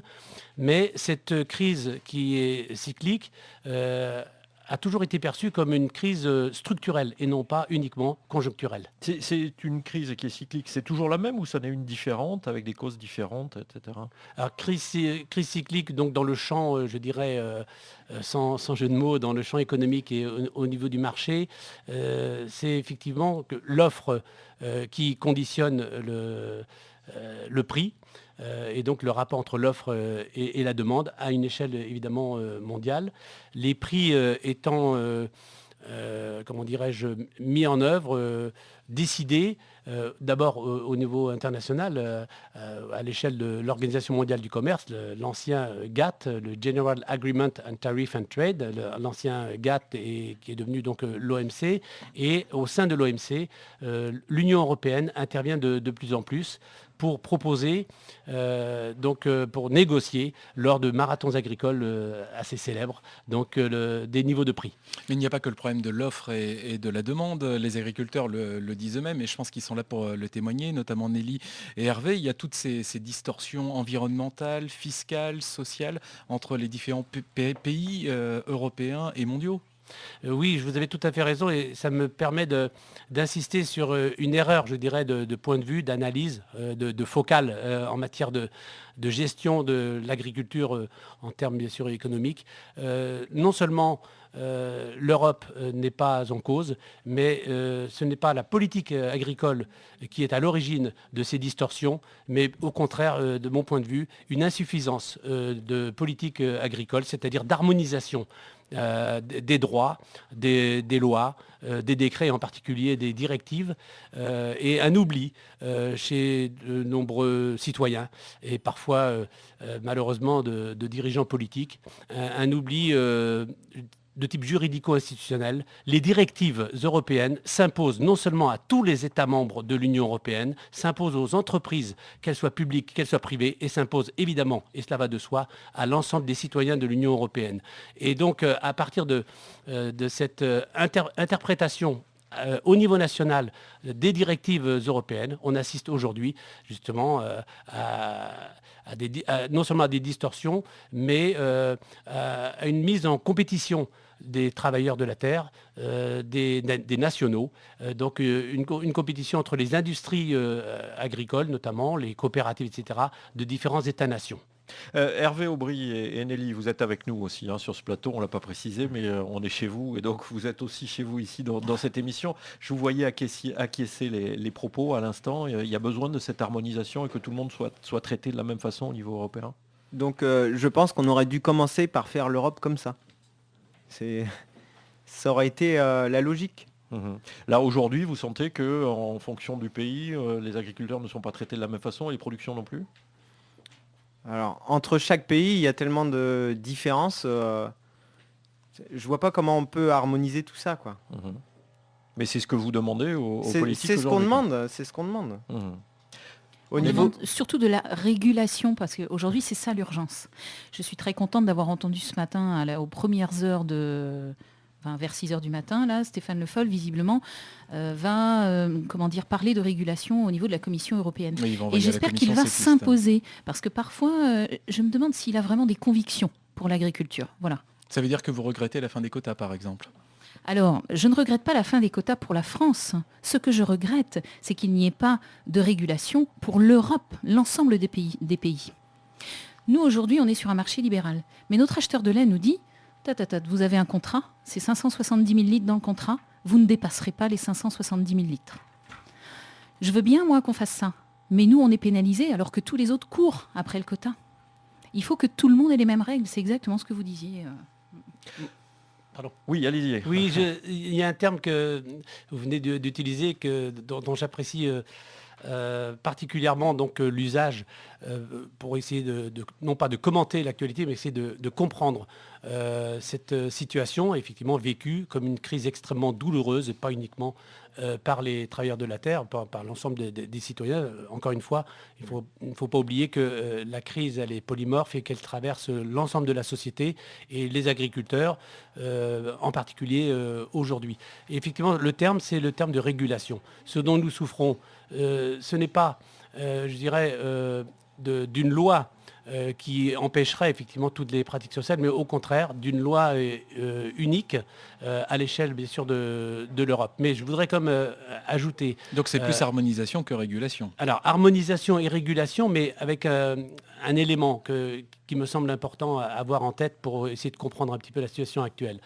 la modernisation de l'agriculture, en particulier la modernisation de l'agriculture bretonne. Au passage, on ne peut pas ne pas oublier que la Bretagne est encore aujourd'hui la première région agricole des 28 pays de l'Union, des 28 donc, États membres de l'Union européenne. Et en tout cas, cette modernisation agricole, elle n'est pas simplement, je dirais, prescrite au sens des années 1960-62 avec la fameuse loi d'orientation agricole d'Edgar Pisani du général de Gaulle. Là, effectivement, cette modernisation agricole, elle a été voulue par l'État, par l'Union européenne, mais aussi par les agriculteurs eux-mêmes. Et il s'agit d'une modernisation agricole qui est à la fois prescrite et, je dirais, le fruit d'une auto-organisation de la profession agricole. Et il y a donc une responsabilité, je dirais, commune et qu'il faut absolument assumer et rappeler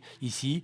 C'est une responsabilité à la fois de celles et ceux qui, au gouvernement, incarnent l'intérêt général, à savoir l'intérêt, bien sûr, des agriculteurs, des producteurs, mais aussi de tout le milieu, de tout le champ agricole, mais aussi l'intérêt des consommateurs. Donc les gouvernants, représentés aujourd'hui par Stéphane Le Foll, ministre, ont bien sûr une responsabilité, mais la responsabilité, elle est conjointe. Il s'agit d'une co-gestion de la politique agricole, d'abord nationale, puis internationale. On vous invite tout à l'heure à nous contacter au 02 99 67 35 35. Vous le faites, vous êtes assez nombreux ce matin. On accueille Marie-Odile de Melesse. Bonjour. Bonjour. Marie-Odile. Bonjour. Donc moi j'ai un petit commentaire. Il y a une émission à la télévision qui s'intitulait Dimanche d'ailleurs, les soigneurs de la terre. En fait,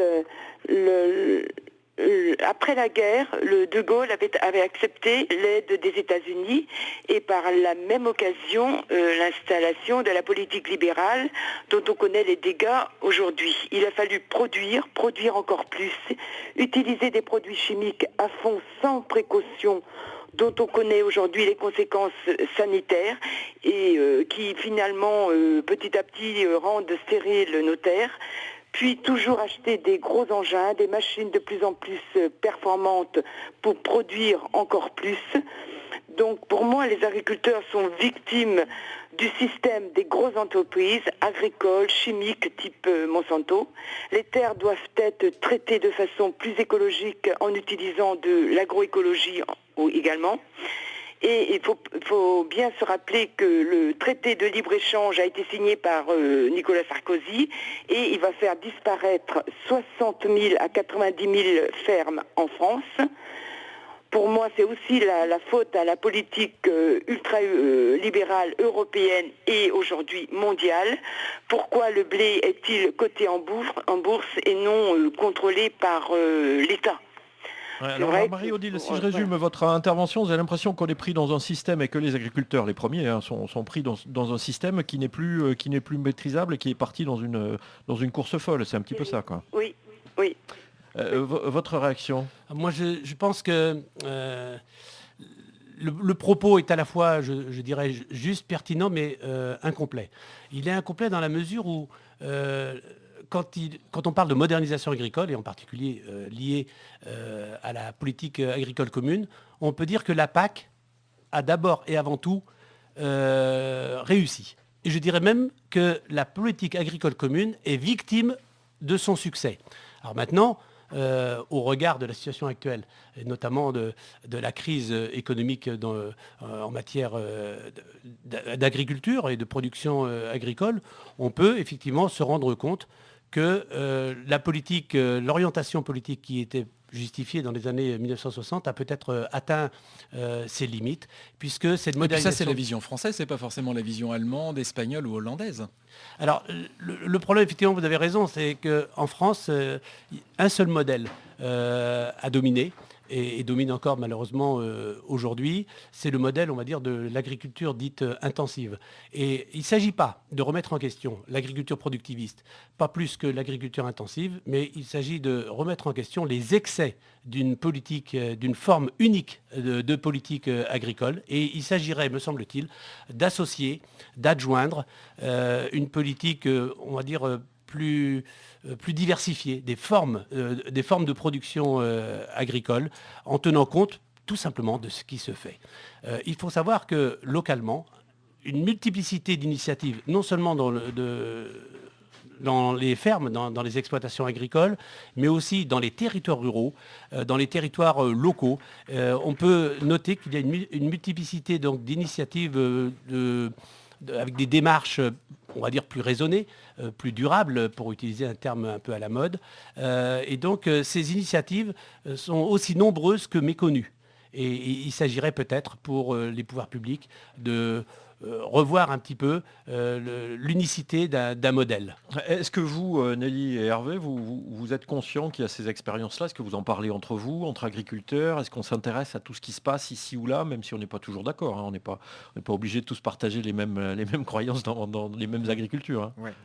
Moi, je peux vraiment vous parler de ce que je pratique. C'est ce dont je connais le mieux. On s'intéresse à tous les types de production. On va aller piocher des trucs qui se fait en bio pour les appliquer à ce que nous on fait en conventionnel. Parce que y a des choses qui peuvent être intéressantes. Le sujet qu'abordait Odile tout à l'heure, le fait que les agriculteurs sont pris aujourd'hui dans un système qui leur a complètement échappé, vous le constatez, c'est le même constat que vous faites ou pas? Oui, aujourd'hui on est quand même pris dans un système de productivisme. On a fait des investissements pour produire. Aujourd'hui, si on ne produit pas ce qu'on a prévu, on va s'endetter et on ne pourra pas continuer comme ça. Mais vous dites que vous faites de l'agriculture conventionnelle, ça n'empêche qu'elle est raisonnée à votre esprit, cette agriculture. Tout à fait.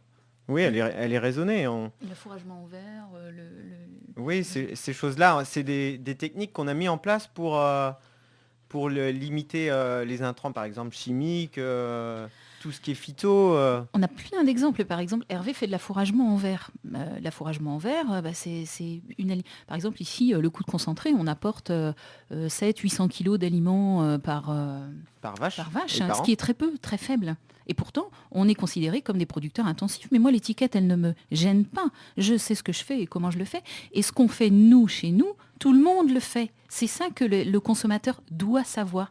Et il faut aussi que vous, pas vous forcément France Bleu, mais d'une façon générale, que les journalistes qui font des documentaires, de la radio ou de la presse, il faut aussi qu'ils s'intéressent à ce qui se passe dans l'agriculture conventionnelle et à ce qu'on fait réellement. C'est bien de communiquer sur le bio, le label, les circuits courts. Chacun a sa place, encore une fois. Mais c'est aussi à vous, journalistes, d'être curieux et de s'intéresser à ce qui se passe autour de nous. C'est peut-être aux distributeurs aussi d'expliquer ce qu'ils vendent aussi. Il y a peut-être ça aussi. Parce qu'on ne s'est pas fait, ça. Oui, on ne fait pas le lien entre votre travail à vous et ce qu'on va acheter dans les grandes et les moyennes surfaces. On nous vend des images aussi parfois. J'étais encore dans un supermarché hier. On me vendait des agriculteurs qui étaient tous sourires, magnifiques, etc. Je me disais, tiens, c'est décalé par rapport à ce qu'on va raconter demain. Parce qu'on est dans une période de crise, etc. Et là, on a quelque chose qui est idyllique, etc. Et c'est pas le cas, quoi. Oui, mais ce que je veux dire, en fait, derrière, c'est que, par exemple, au niveau des productions labellisées ou biologiques, c'est marqué bio sur le paquet. Le consommateur n'est pas plus informé des techniques agricoles. Simplement, c'est écrit bio. Et dans l'esprit du consommateur, c'est mieux parce que le monde médiatique met dans l'esprit des gens que c'est mieux. Mais c'est pas forcément mieux. Il y a du bon et du mauvais dans tous les systèmes. Allez-y. Oui, moi je suis vraiment très heureux d'échanger avec des personnes éminemment concernées donc, par le sujet.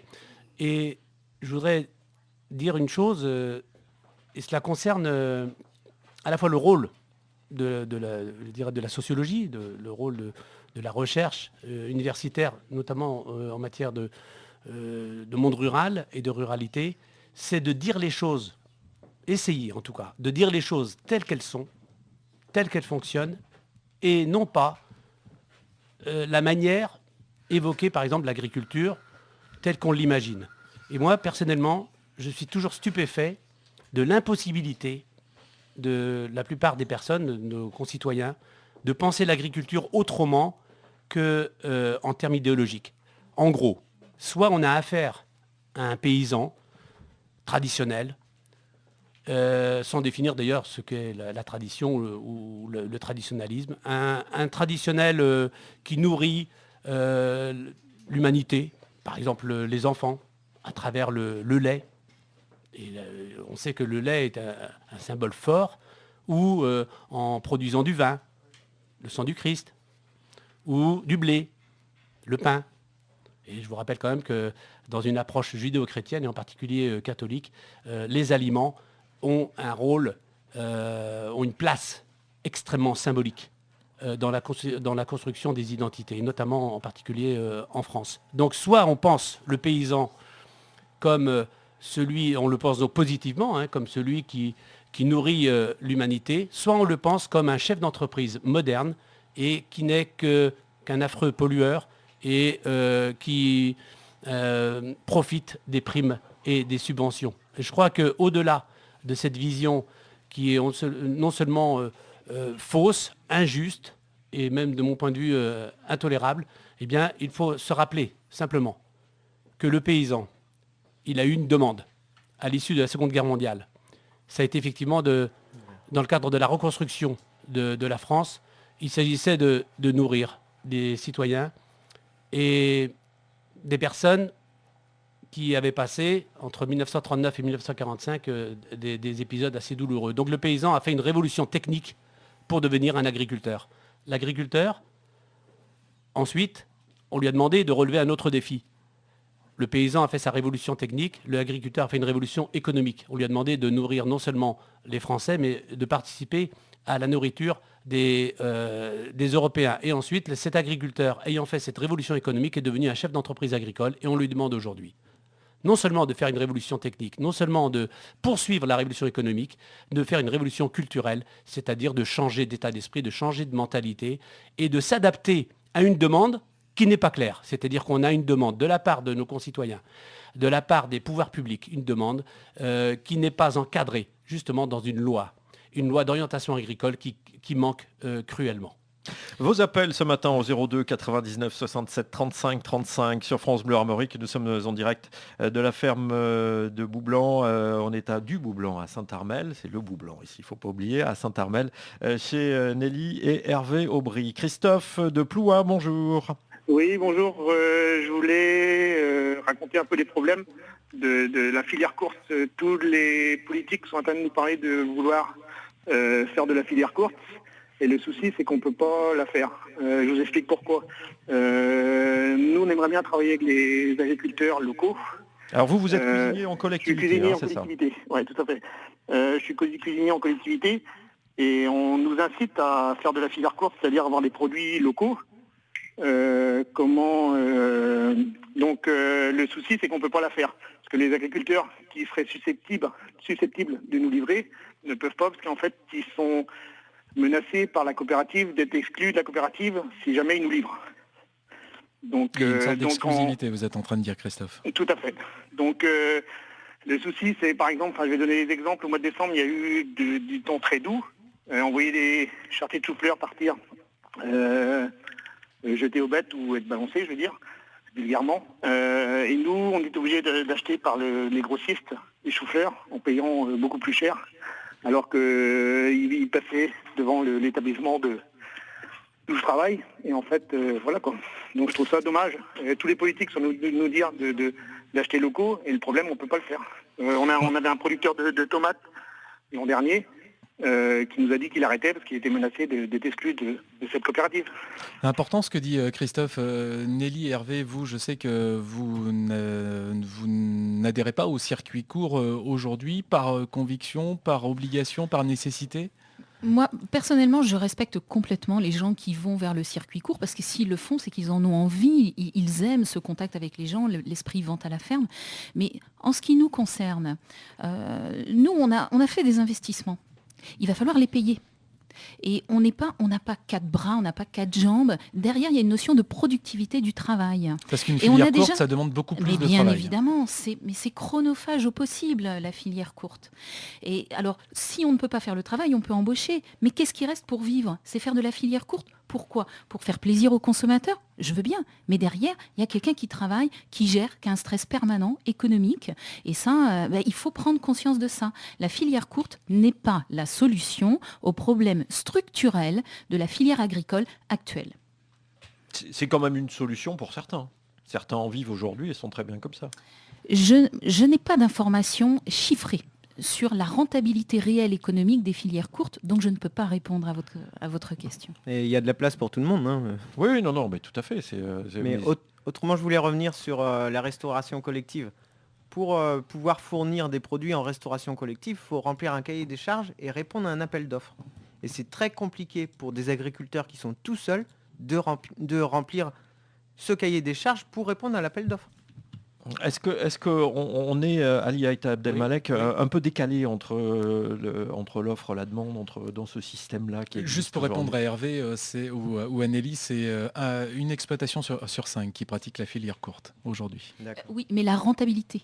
Combien est-ce qu'ils gagnent par rapport au temps passé? Alors, est-ce qu'on est décalé aujourd'hui dans cet échange-là? Je comprends vraiment ce qui vient d'être répondu par Nelly et Hervé, mais en même temps, en réponse, deux éléments de réponse à notre interlocuteur, donc Christophe.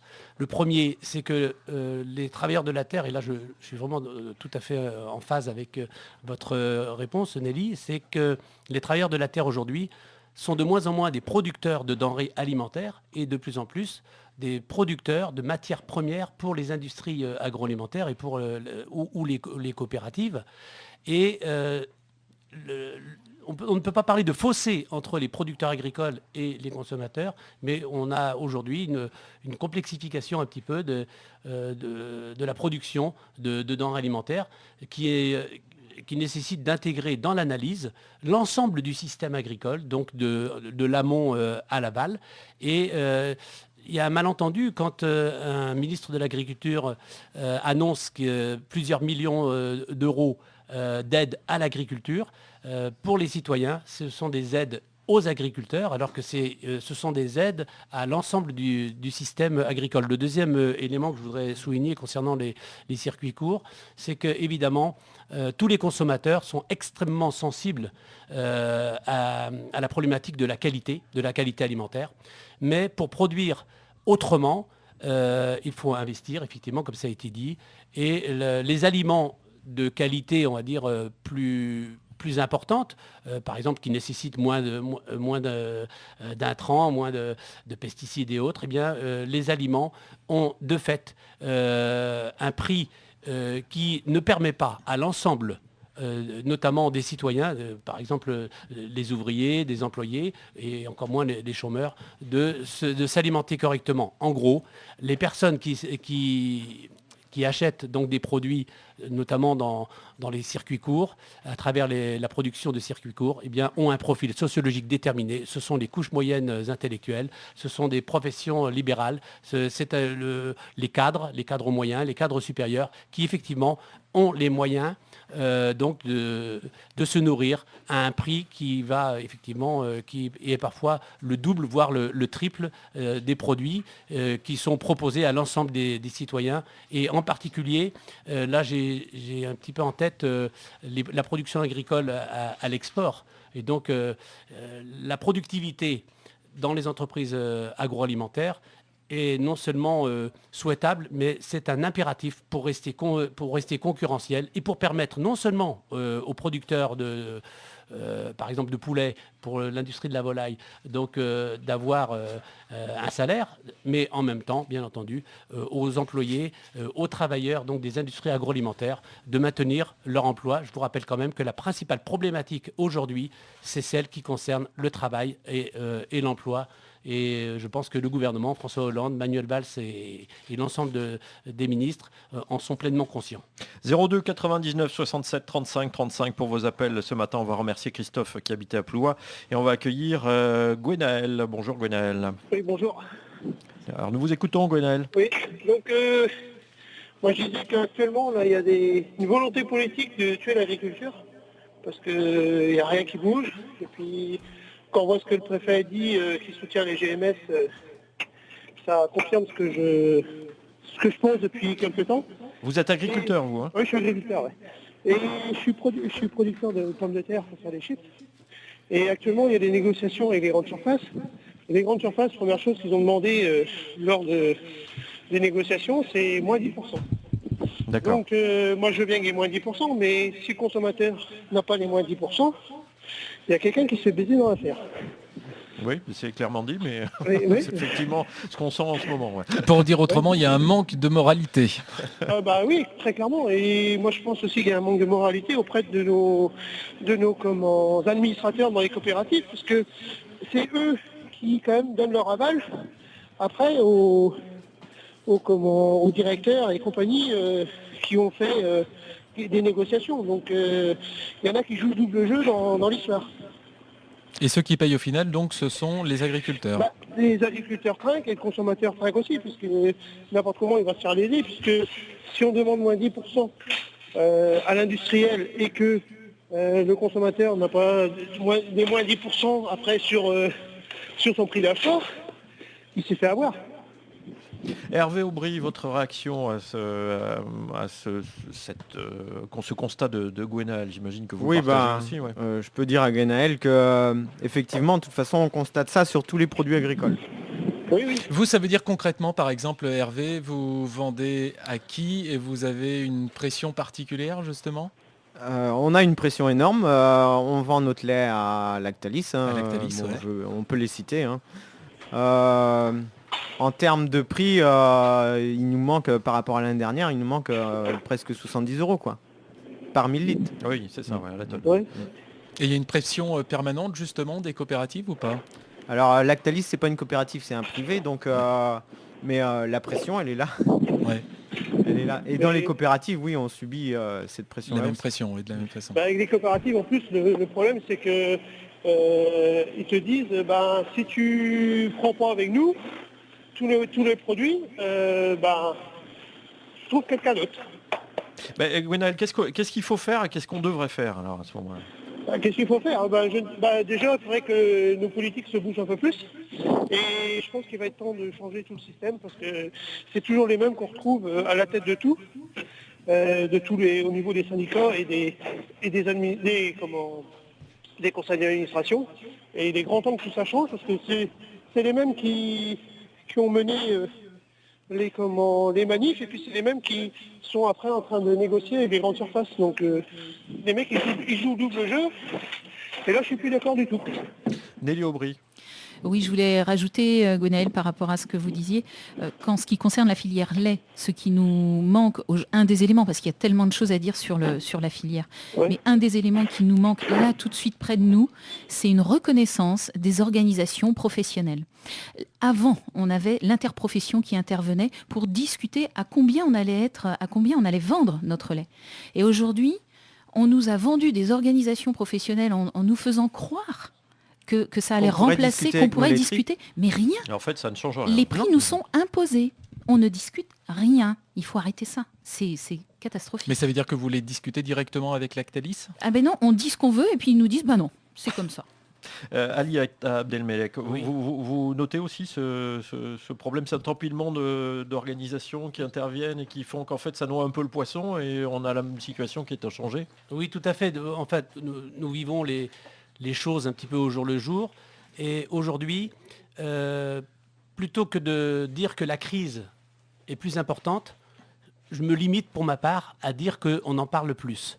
Et donc il s'agit d'une augmentation de la communication sur la crise, beaucoup plus que, de mon point de vue en tout cas, qu'une augmentation objective de la crise. Je ne suis pas sûr que tous les agriculteurs qui sont au bord du dépôt de bilan pensent la même chose que vous, là.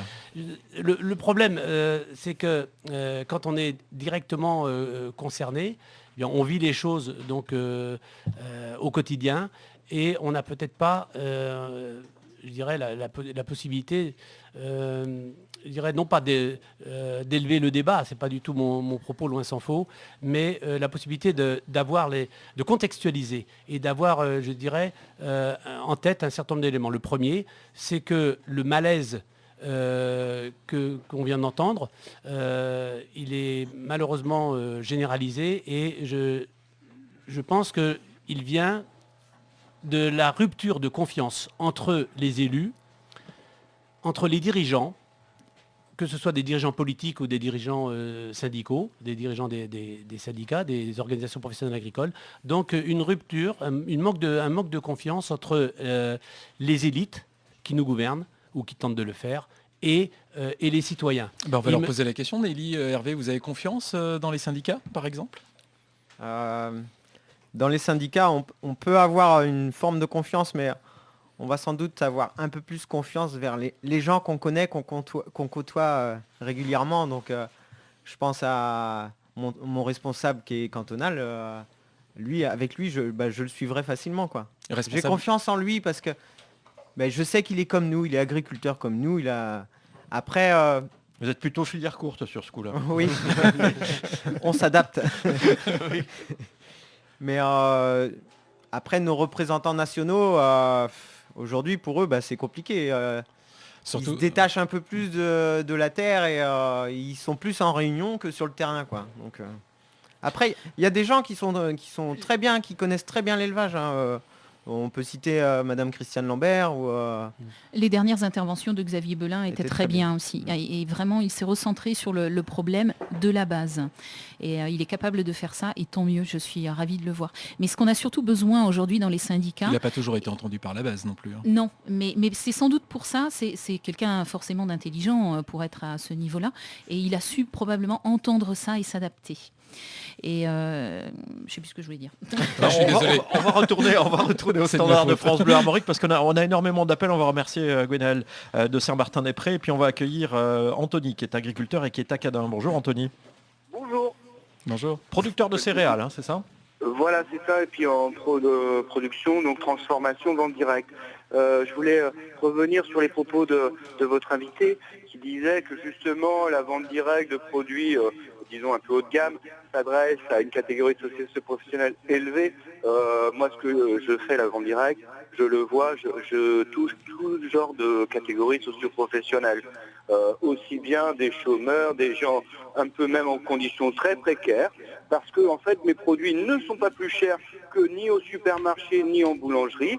Moi j'invite justement les consommateurs à aller sur les marchés locaux, à aller sur les marchés de produits pour justement faire ce comparatif.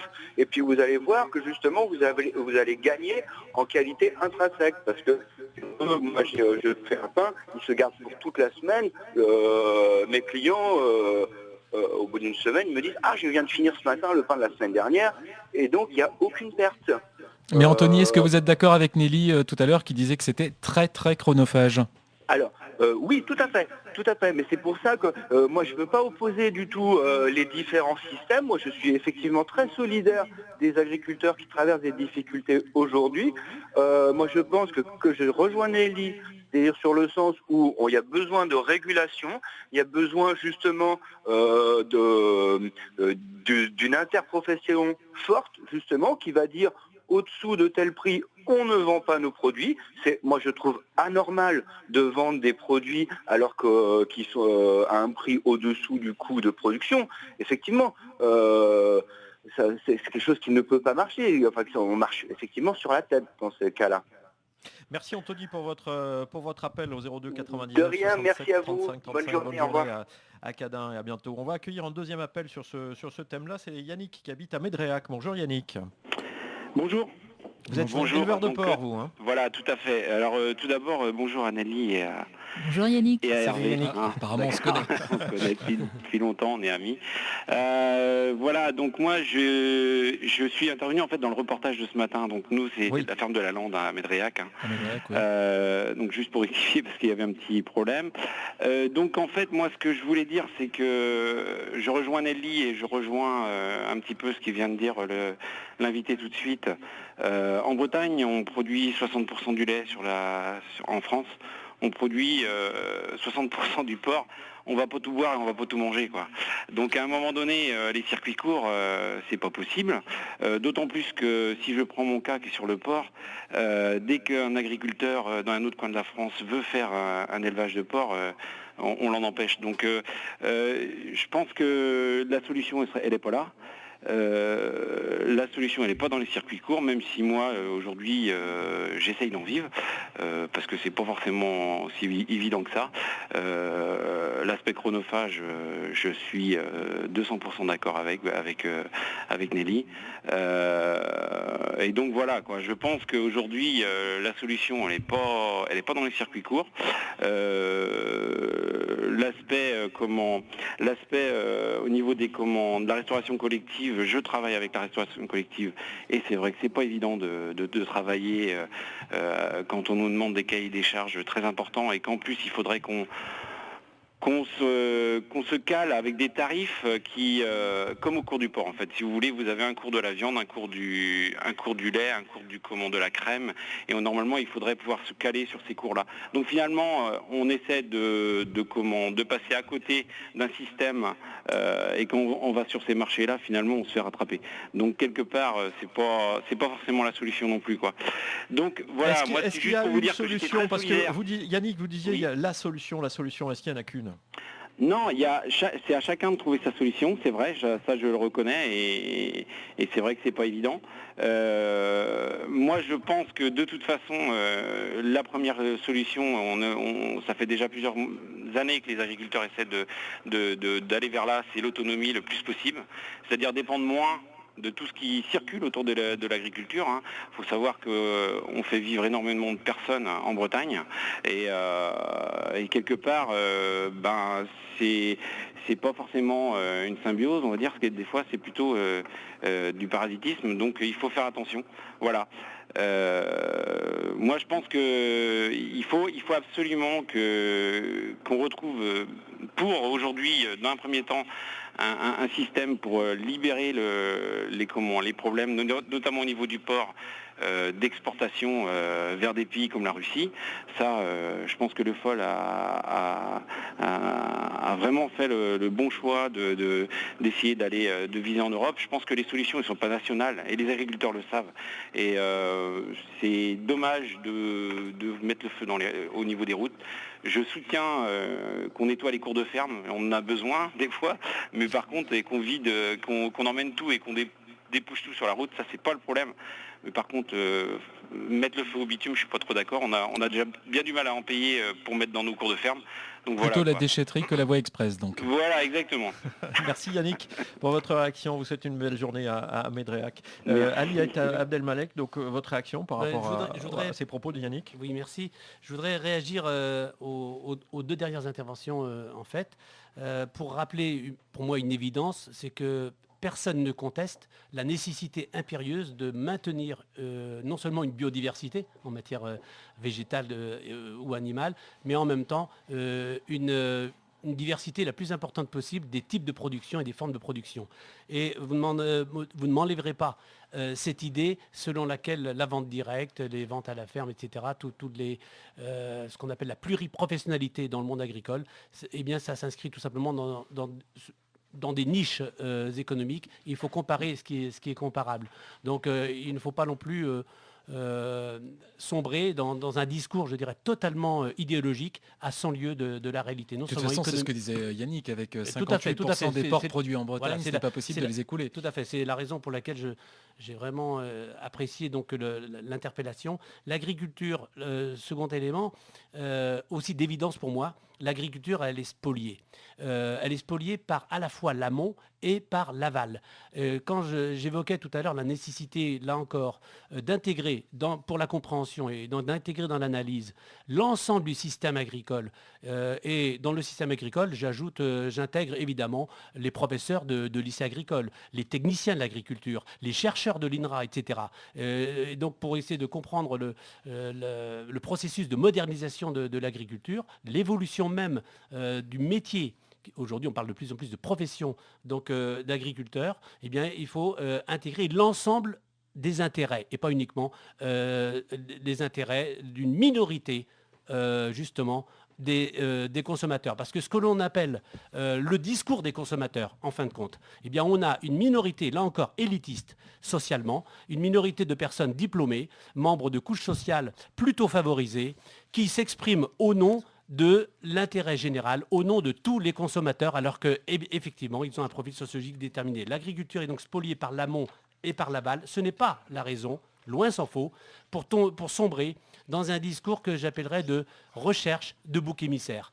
Je crois que les travailleurs de la terre, comme groupe social parmi d'autres, n'ont pas intérêt, loin s'en faut, à dans le cadre de leurs revendications, dans le cadre de la recherche commune donc de solutions à cette crise endémique qui traverse l'ensemble de la société et pas uniquement l'agriculture, eh bien, il me semble que les agriculteurs ont plutôt intérêt, de mon point de vue, donc, à s'inscrire dans un débat, dans une compréhension, dans une recherche justement de confiance non seulement entre les agriculteurs comme groupe social et les consommateurs, mais aussi de confiance entre les agriculteurs et l'ensemble des membres du système. On espère que France Bleu Armorique aura permis à travers cette émission d'échanger, de comprendre les uns et les autres et de voir un peu quelles étaient les difficultés, quelle était la réalité sur ce terrain ici. On va vous remercier Nelly et Hervé et vous demandez peut-être vos impressions, de nous avoir accueillis ce matin chez vous.